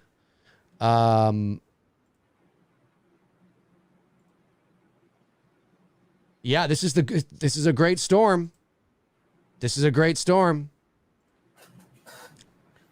I like this storm that's coming in. See, and that's the same shot from the beginning of the movie. So it's like when they show the rain on the ground. Like this looks like it could be like the beginning of the movie. And I love it. It's a great, very simple but very effective shot. Yep. Yeah. A lot of lighting. Even though we know it's sound or stage lighting, I get it. But it's great. It's well done. Yeah. Even the drain drops here that you're seeing off of the leaves. Oh, yeah. It's good stuff. Timestamp is an hour and 46 minutes, 51 seconds into the movie. We got about just 12 minutes left, roughly. Of course, you got to have that classic fall down in front of the house before you get into it. You have to have exactly. You have to have that. You have to have the classic fall. Of course, the door slams shuts behind her. She's totally oblivious to that. Oh yeah. Yeah, she's good old George Lutz.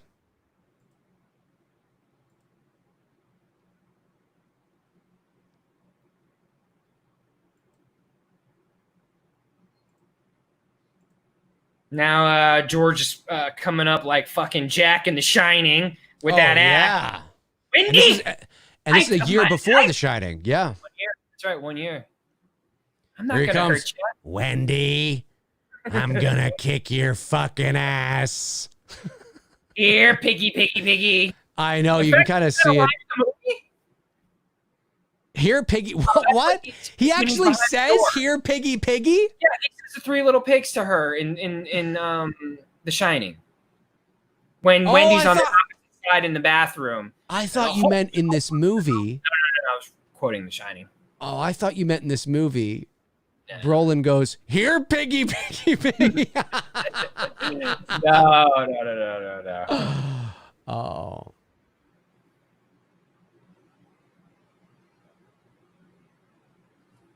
Yeah, think about that, dude. You had Amityville and The Shining coming out. Well, think about this. You had Halloween, Amityville, and The Shining all come out within like 3 years of each other. 3 years. How about this? You had Halloween, Amityville, Shining, and Friday the 13th all within like 3 years of each other. Yep. It's true. We missed out. What the fuck? So this part here, like when the walls begin to bleed and the floor, like that never happened, even according to George Lutz. Well, no, I know. Now we're getting into the Hollywood shit. Yeah, that's right. That's right. Yeah.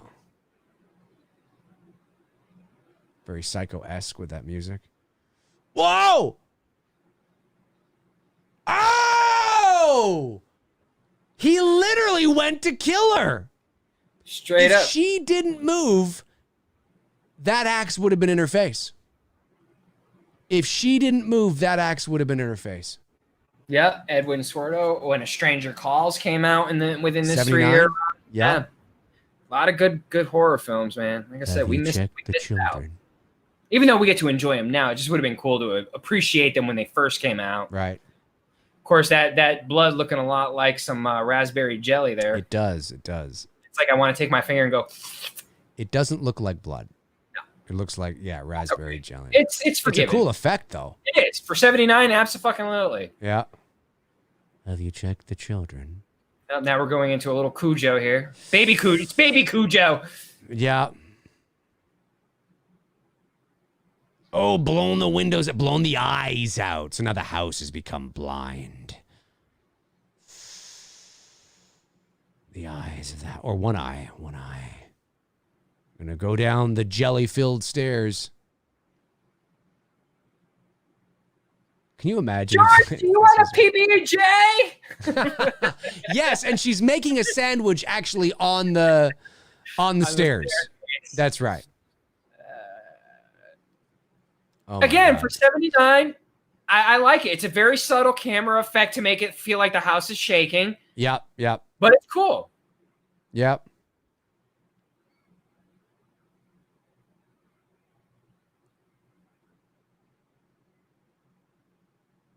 Yeah, it's cool. It's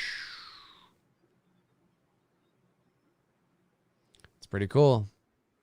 Oh, that's right. Ryan Snodgrass. Oh, fucking name. Invasion of the Body Snatchers 78. That's a great movie too. Yeah, dude. We got to watch that. We got to watch that one. That's fucking great movie. Yeah. Great Donald Sutherland movie. Yep. Yeah, don't they drive like halfway down the street and then they forget the dog? Yeah. I think that's what it is. And then he runs back for the dog or something. Something like that. That's right. John Carpenter's The Fog, Salem's Lot. Yeah, a lot of great movies in that time period, man. A lot of great movies between the 70s and 80s. And can you say the same thing today? Can you say the same thing? Hey, man, in the last 3 years, there's been fucking amazing horror movies. No, you can't. No, That's why you can't go back. You can't go back. You got to keep moving forward. You can't go back. Remake The Exorcist. Get the fuck out of here. Get out of here. Remake The Exorcist. No, you had a couple of hits here. You had The Conjuring. You had, a couple but I don't mean, but in like 3 years of each other, no. No, not like what we just mentioned here and what the chat room's mentioning. No. We're nowhere near like that anymore. Yeah. And it's sad. I haven't seen The Lion King yet. I've seen the cartoon. I just haven't seen the remake. Yeah. I don't know.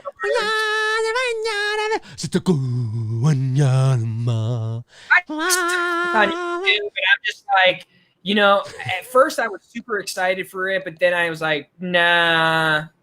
I never watched it. I didn't feel it. He's going back down into hell. Whenever you see basements in horror movies, and whenever you see basements in horror movies or in any psychological thriller or whatever, the basements are always a symbolic representation of the subconscious. Just remember that, kids. You can utilize the basement to your subconscious. That's right. Yeah. Well, yeah, basements are, because obviously our subconscious are buried, and basements are always a representation. Depends, but certainly in horror movies, psychological films, if there's a basement or if there's something going on in the basement. Forgot that. Oh, yes. Yeah, because he doesn't recognize him. Right. He's got all the goo on him is oil. That would fucking hurt. But he should. And he can't smell him, too, because he's got all that shit on him.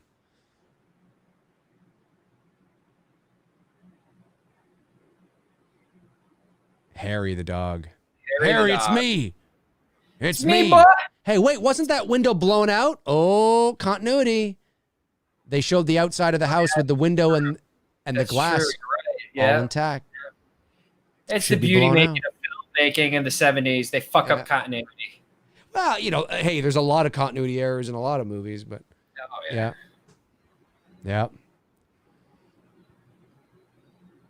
No, the dog's like, my dog Xena wouldn't do that shit. She'd be long gone. She'd be like down the road, like, dude, you come get me when this shit's done. That's right. Yeah, that's it. That's a creepy look that young girl's got on her face. When she's like waiting for her dad. No complaints about the kid's acting performance. But there's she's got like this little kind of grin. Like, that's fucking creepy. I don't know if I've ever noticed that before. Carol Ann. Well, just like it's kind of strange. I wonder if they'll cut back to it.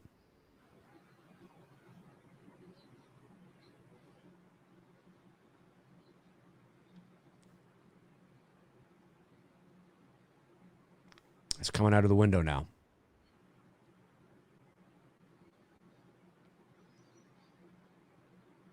Yeah. It's coming out of the window. Now, my only question is, why don't you just let the dog run alongside of you? Why do you have to carry it? The dog wasn't injured. Agreed. I guess it's more dramatic. You know what I mean? Yeah.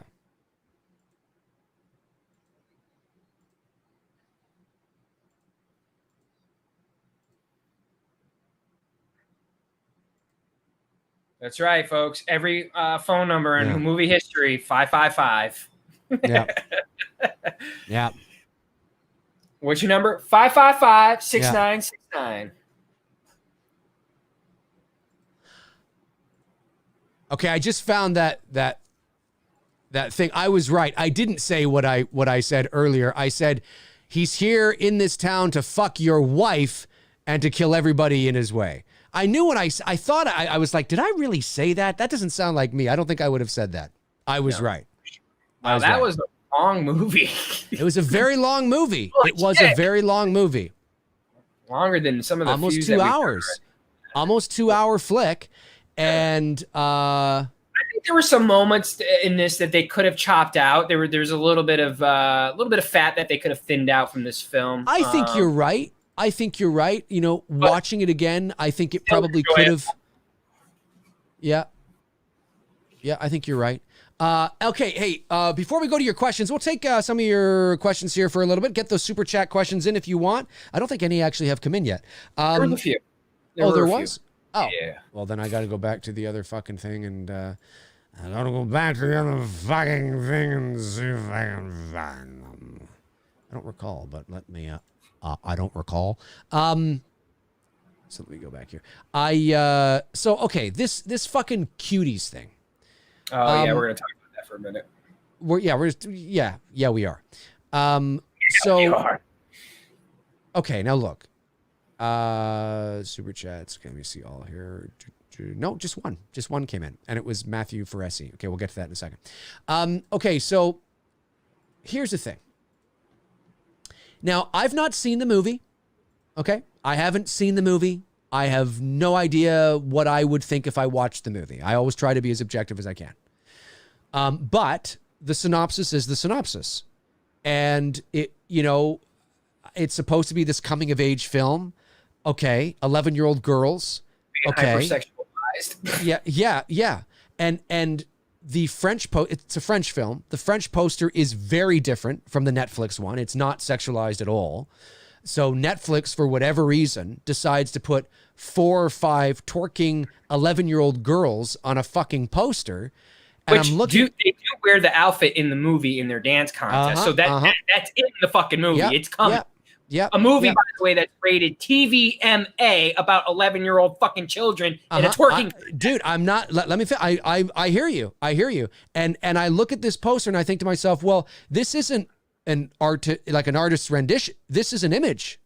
And unless they Photoshop these kids' heads on somebody else's bodies, I would imagine that there was some sort of photo shoot that put these 4 girls in this position. And I'm looking at this poster and I'm thinking, this is fucking ridiculous. Would ask a kid to fucking do this, that. This is ridiculous. And listen, you may have a message that is, and I sincerely mean this. There may be a message in that movie that is very important somewhere. But then it's all for nothing, and I don't know the female. Hang on, I just want to finish what I was saying. I don't know the female director. I don't know. She's a female director. She's black. That's awesome. That's great. But in my mind, I'm thinking to myself, I watched the trailer. I read the synopsis. I look at some of the marketing material for Netflix. They apologized, got rid of it. Okay. But here's the thing.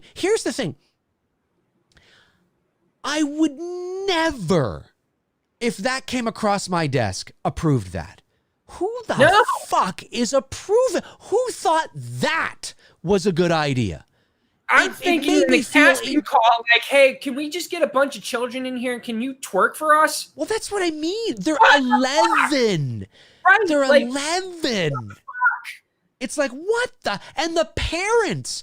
Where are the parents of these, these young actors? What the fuck are you doing?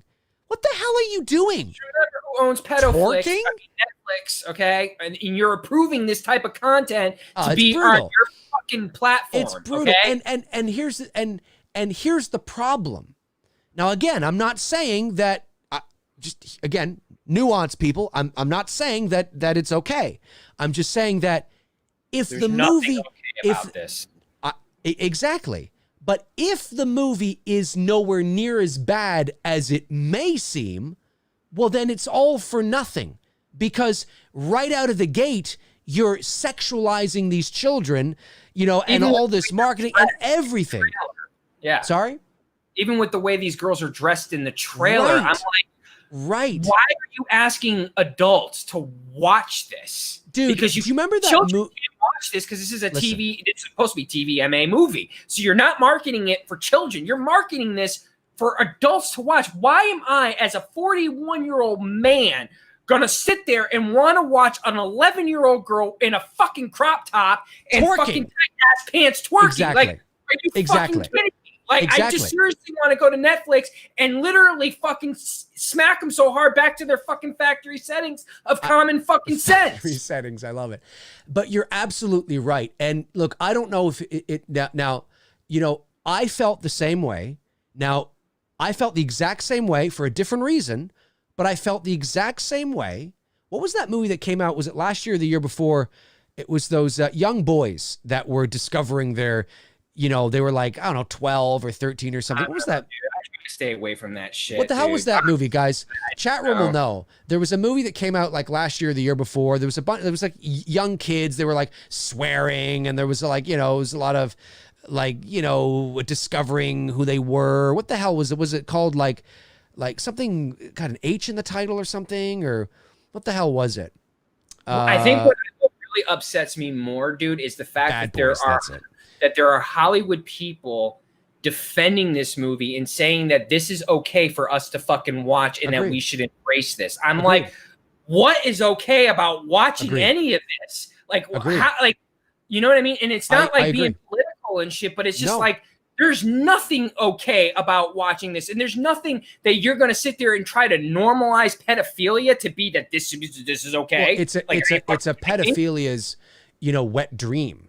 It really is. They You're said just pedophilia. Here you go, dude. Yeah, everybody said Bad Boys. That's the movie. So last year or the year before, there was a movie that came out.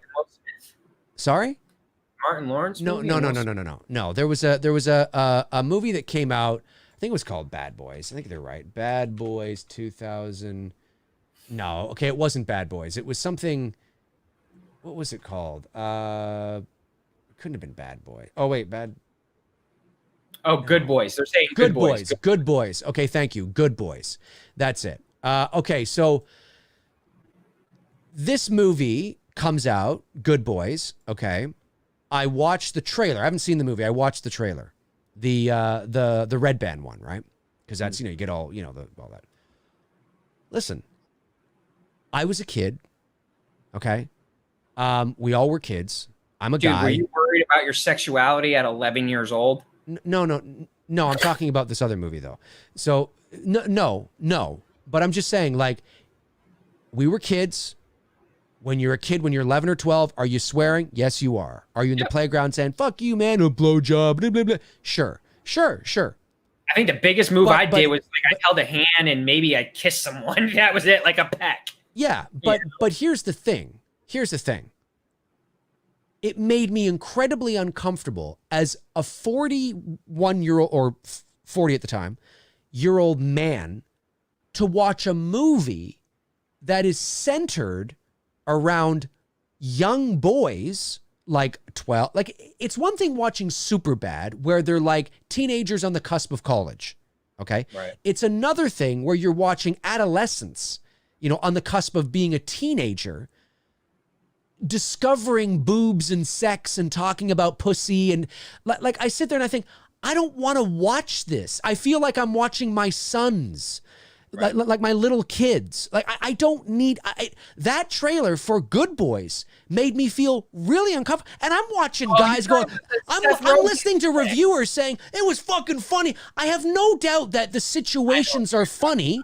I'm sure it is. I get it. I was a boy too, but I don't want to watch this. Not as a 40-year-old man. I don't want to watch young boys talking about sex. I don't want to watch about it. You know, I don't want to see it. One of the kids in Good Boys, was he not in that movie with Brie Larson in the room? One of the kids in that movie. Maybe.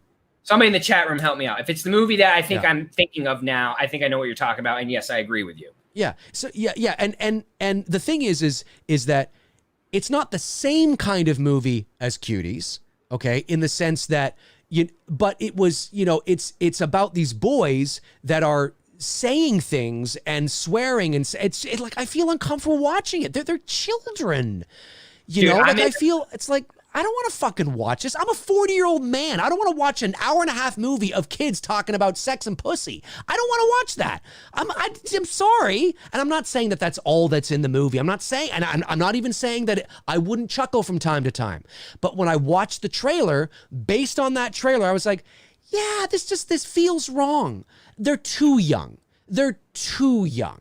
You know, it feels just a little too young for me. Superbad, okay, you know, they're teenagers, 17, okay, you know. But when you're like 11, 12, you know, it's like, call me old fashioned, man, but I don't find, and I'm blown away by all these critics that are like, it's fucking hilarious. I'm like, really? Well, that's just really? it. You have the majority of the people, no one's behind this movie, Cuties. No one's supporting it. People are canceling their membership to Netflix. Yeah. I'm in a torn situation here because I want to cancel my membership, but I also want to see season 3 of Cobra Kai. And that's really the only thing that's keeping me hanging on to Netflix. For Cobra Kai, but I hate the fact that my money is supporting this type of fucking platform because I have no other fucking way to see Cobra Kai, and it just fucking pisses me off because I really want to fucking cut my ties with Netflix because I don't want to support that type of shit because there's no logic to marketing a TVMA movie that it's based around and centered around 11-year-old children coming into their feminism and sexuality, like that you're saying it's okay for fucking grown adults to watch this shit. There's nothing okay about that. Okay? No, there isn't. We can all sit here and make fun and poke fun of Corey Feldman, but I got to tell you, I'm rethinking even myself some of the shit that I've said about Corey Feldman. And there could be a whole lot of truth to what Corey Feldman's been saying these last few years. Yeah, and no, I mean you're bang on, and you know I just.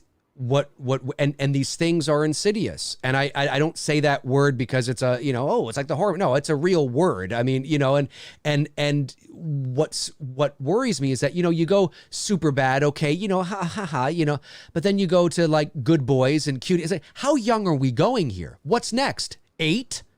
You know, like, am I going to watch a movie about these 8-year-olds that are discovering, you know, their mom's boobs? I mean, like, what the fuck are we doing? Like, enough isn't. I don't need to see that. I don't want to see it. And again, I haven't seen Bad Boys. And I can't say that if I watched it, I might laugh at something. But when I saw that trailer, I thought, this is weird. This is like Seth Rogen, you know, obviously. It's like, come on, Seth. Like, this is too young.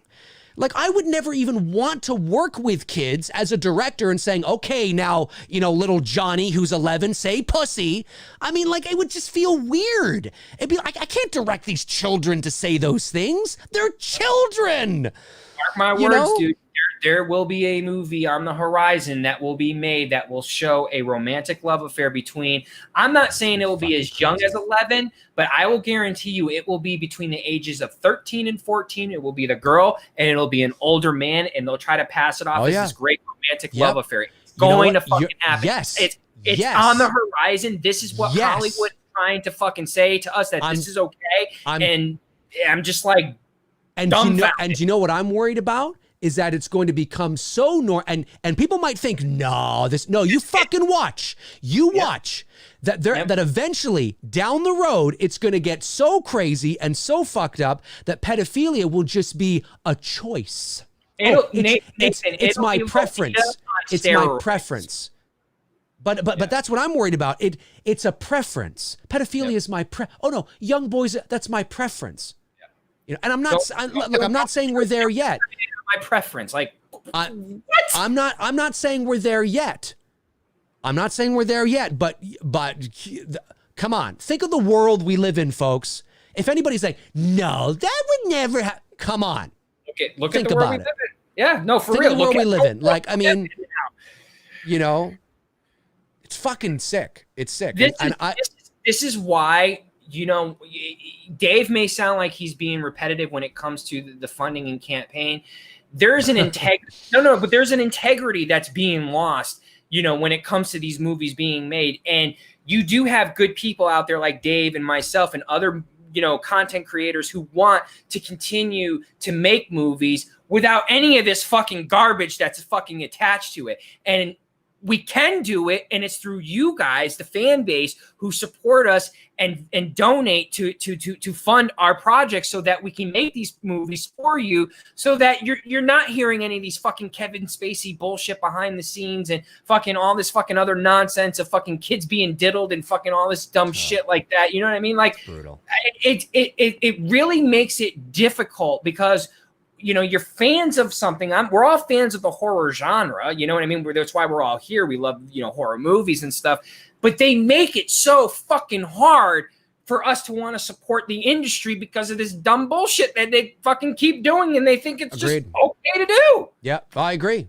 Dude, let's get to some super chats here. Matthew Ferresi, thank you, buddy. Says, I don't think I believe in spiritual or paranormal occurrences, but I would love to be proven wrong. The paranormal still fascinates me. Very cool. Very cool, my man. Thanks for the super chat. Cobra Dojo sends in a £5 super chat, says, D&T, you need to watch Dead End with Ray Weiss and Lynn Shay. Plus, guys, do you think Brandon Lee is a massively missed talent? I don't miss him, but I think he died too young. Yeah.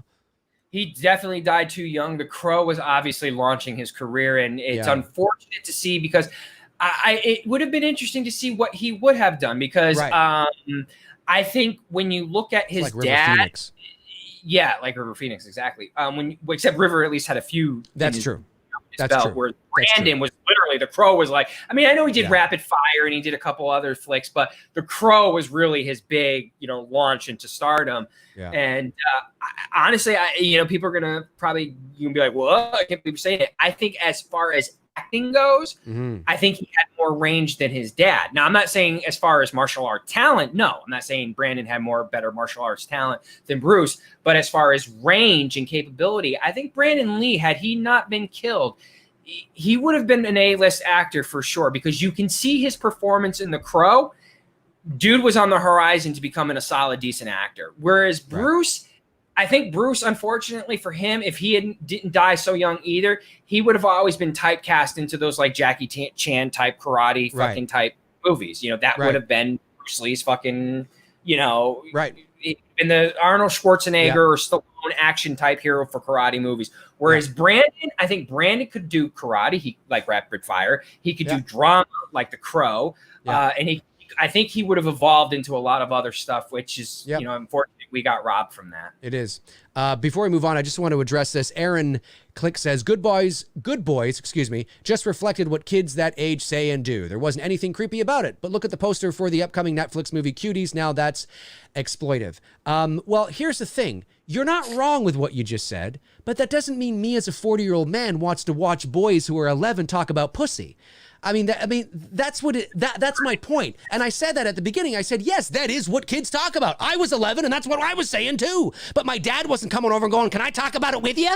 You know what I mean? That's not what you do. Of course we know kids are talking about it. When I was 12, girls are probably doing this at 11 in their bedrooms with their friends. Of course. We don't need to be seeing this shit in a movie. Right. I'm 40. I don't need to be like, oh, hey, daughter. Hey, daughter, show me how you twerk, and she's 11.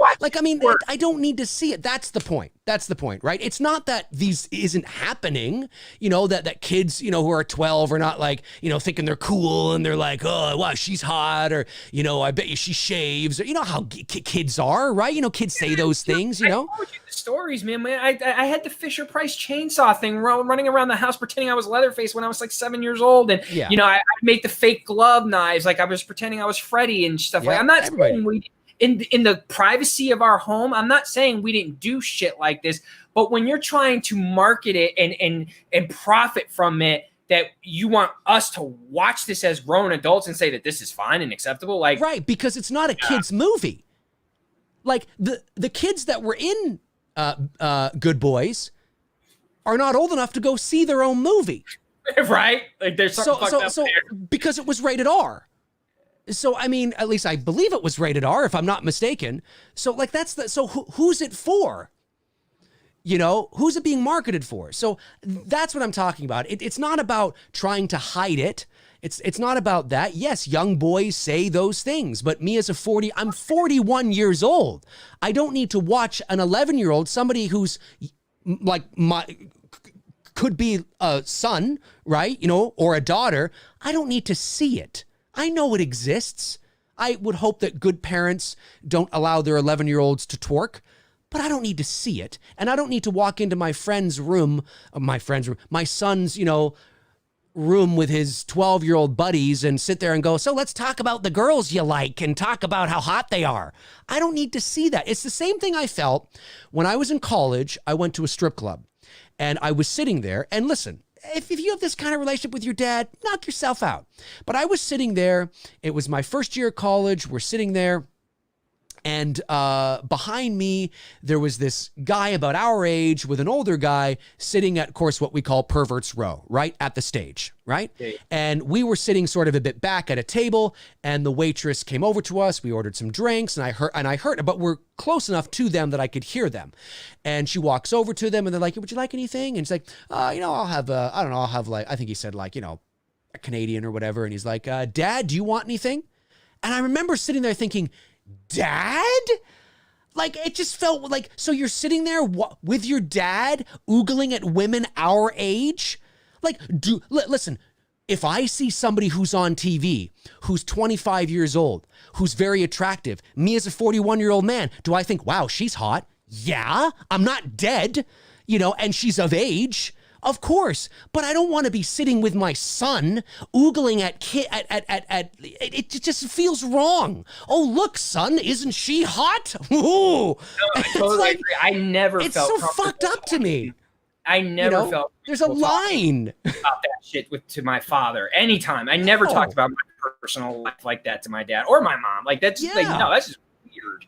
Yeah, it's fucking weird to me. Anyways, we'll move on. And I want to clarify something here just so that people don't think we're bashing a specific group, because Lennox Mate said this perfectly.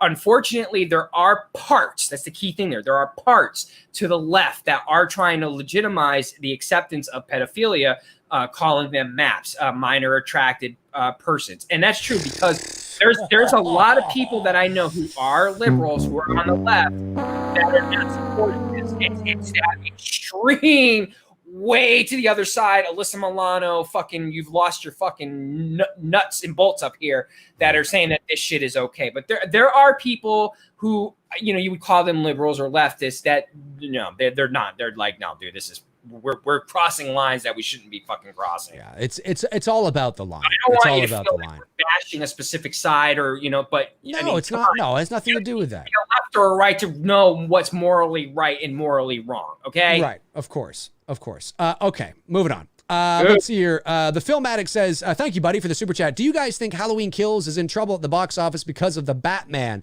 More excited for Batman more than Halloween Kills. Really burned out of Halloween, but I'll see. What is the release date of the Batman? October 1st, and then Batman or Halloween comes out 2 weeks later. That's good. Yeah, no, it's fine. It's well, I don't know if it's counter programming, because I'm not sure. A little bit. I don't know the rating of the Batman. Is it R or PG-13? Don't know yet. That's the only thing.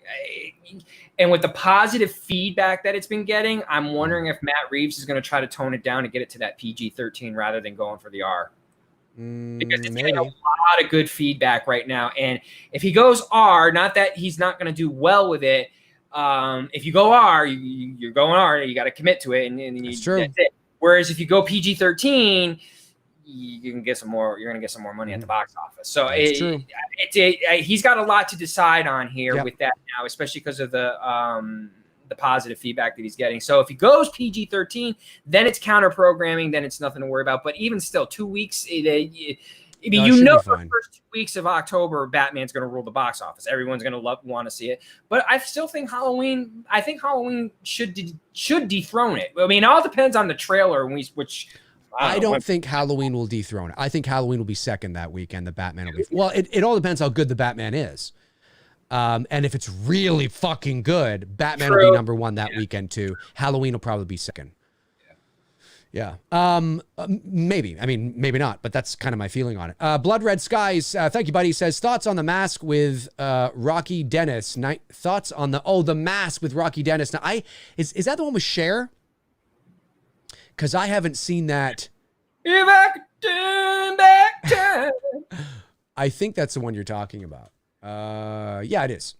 That's the one with Cher. I haven't seen that movie in a long time. I remember actually liking it, though, because obviously he has a deformity. It a lot as a kid. It was on. I just remember seeing it on a lot, like on HBO. Oh, yeah, it was on a lot. Yeah.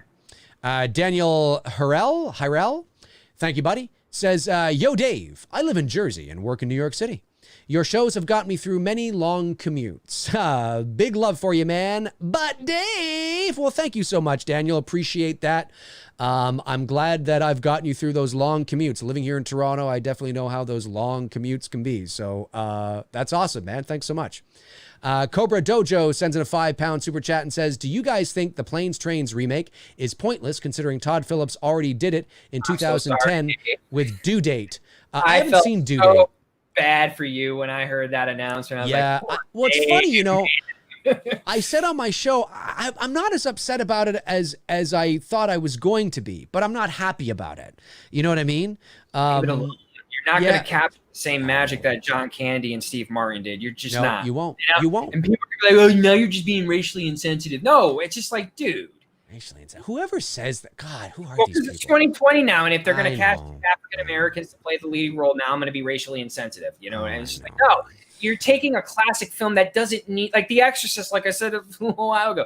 There's just movies you don't need to be remade. There's no reason. What are we going to do? Where does it end? Now we're going to what? If they're going to remake, so if we're going to get, you know, 2 African American men to play Plane, Trains, and Automobile, so now we're going to get an all African American cast to do The Breakfast Club. I mean, like, where does it end with this? No, I know what you mean. I know what you mean. No, it does exist. Just come up with new stuff. Why can't you just make a funny buddy road trip with Will Smith and Kevin Hart? Yes. And just have it something different.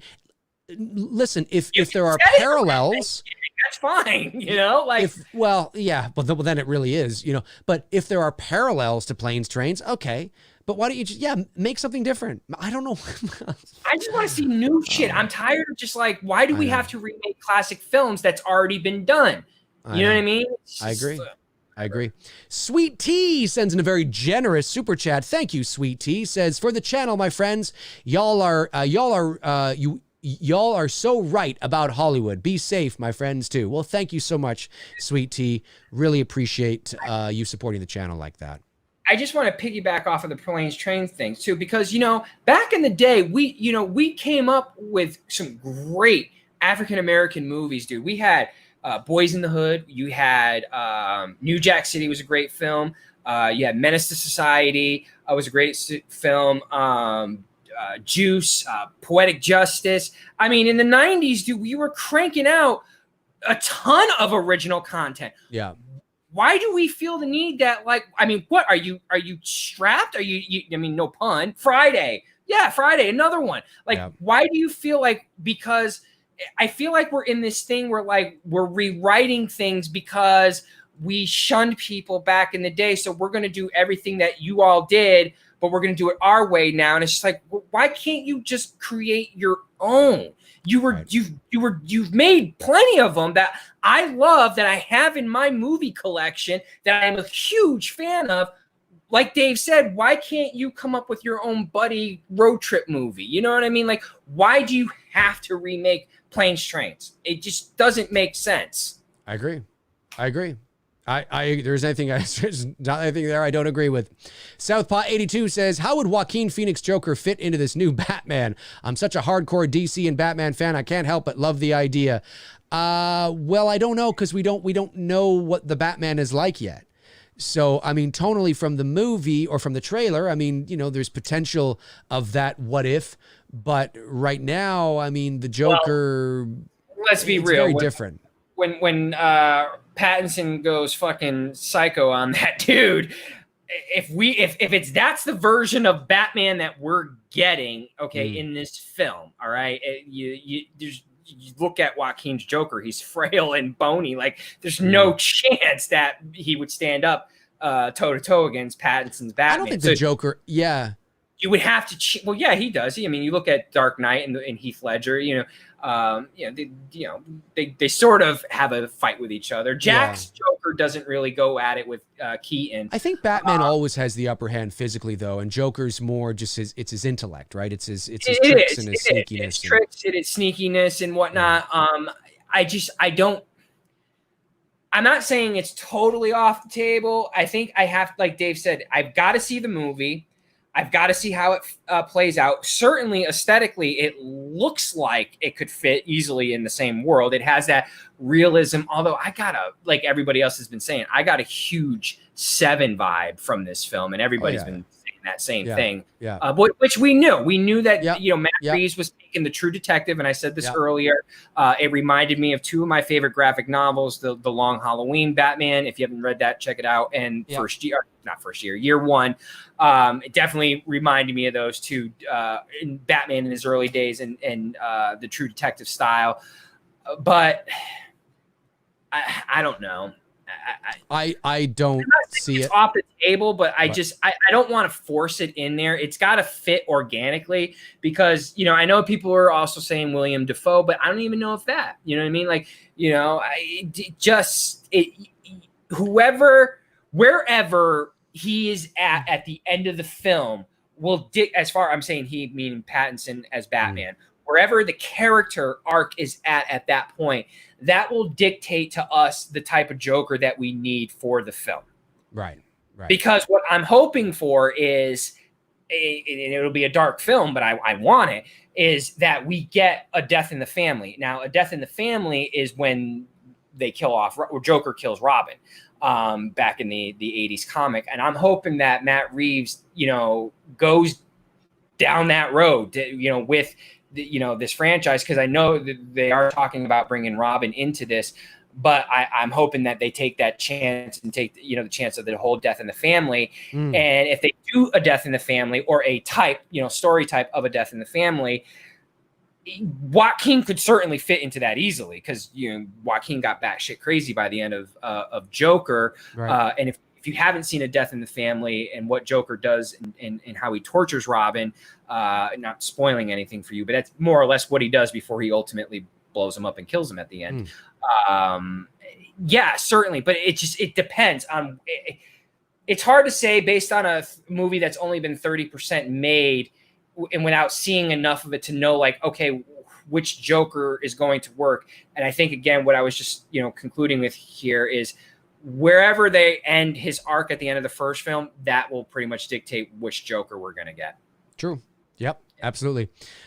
Mike Cornelia sends in a super chat, says, joined the show late. Don't know if you guys already talked about it, but opinions on the Exorcist reboot. Oh, we did.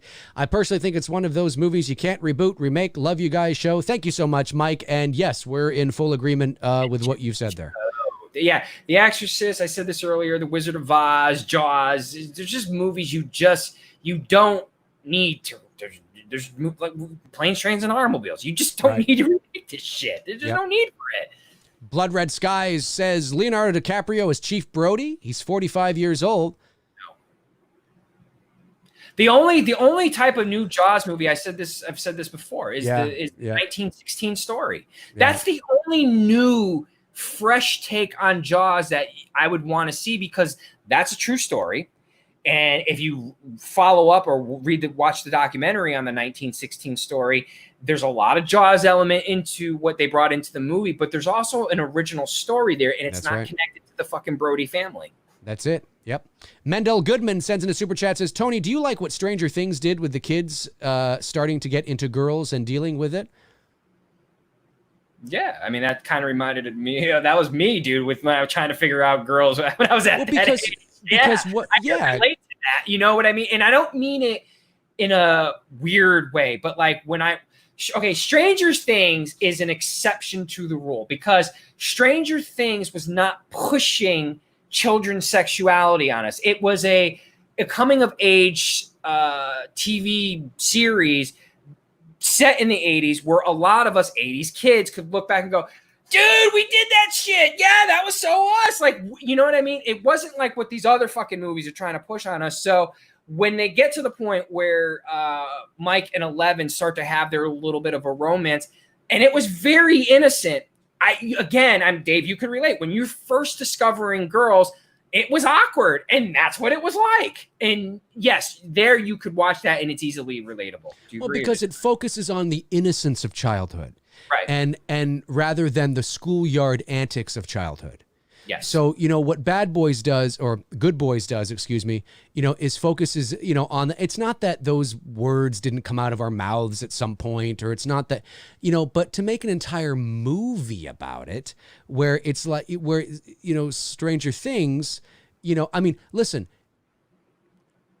was there probably a conversation between Mike and Will, or Mike and somebody, at some point that was a little like, oh, that's a little kind of, yeah, probably. But the show's not focusing on that. The show's focusing on the innocence of it all. And that makes it, because that's true too. And I think we don't need to see young boys or girls, but young boys swearing and talking crass about girls. I mean, how many times did the kids swear in that? Maybe a handful? Well, if at all. But I'm talking about like vulgar, right? Like saying, I think his name said shit a couple times. Yeah, like I'm talking about how, when you're 12 or 13 or 14, yeah, like you do, how kids talk, right? How boys talk. But it's but we're not talking like that all the time.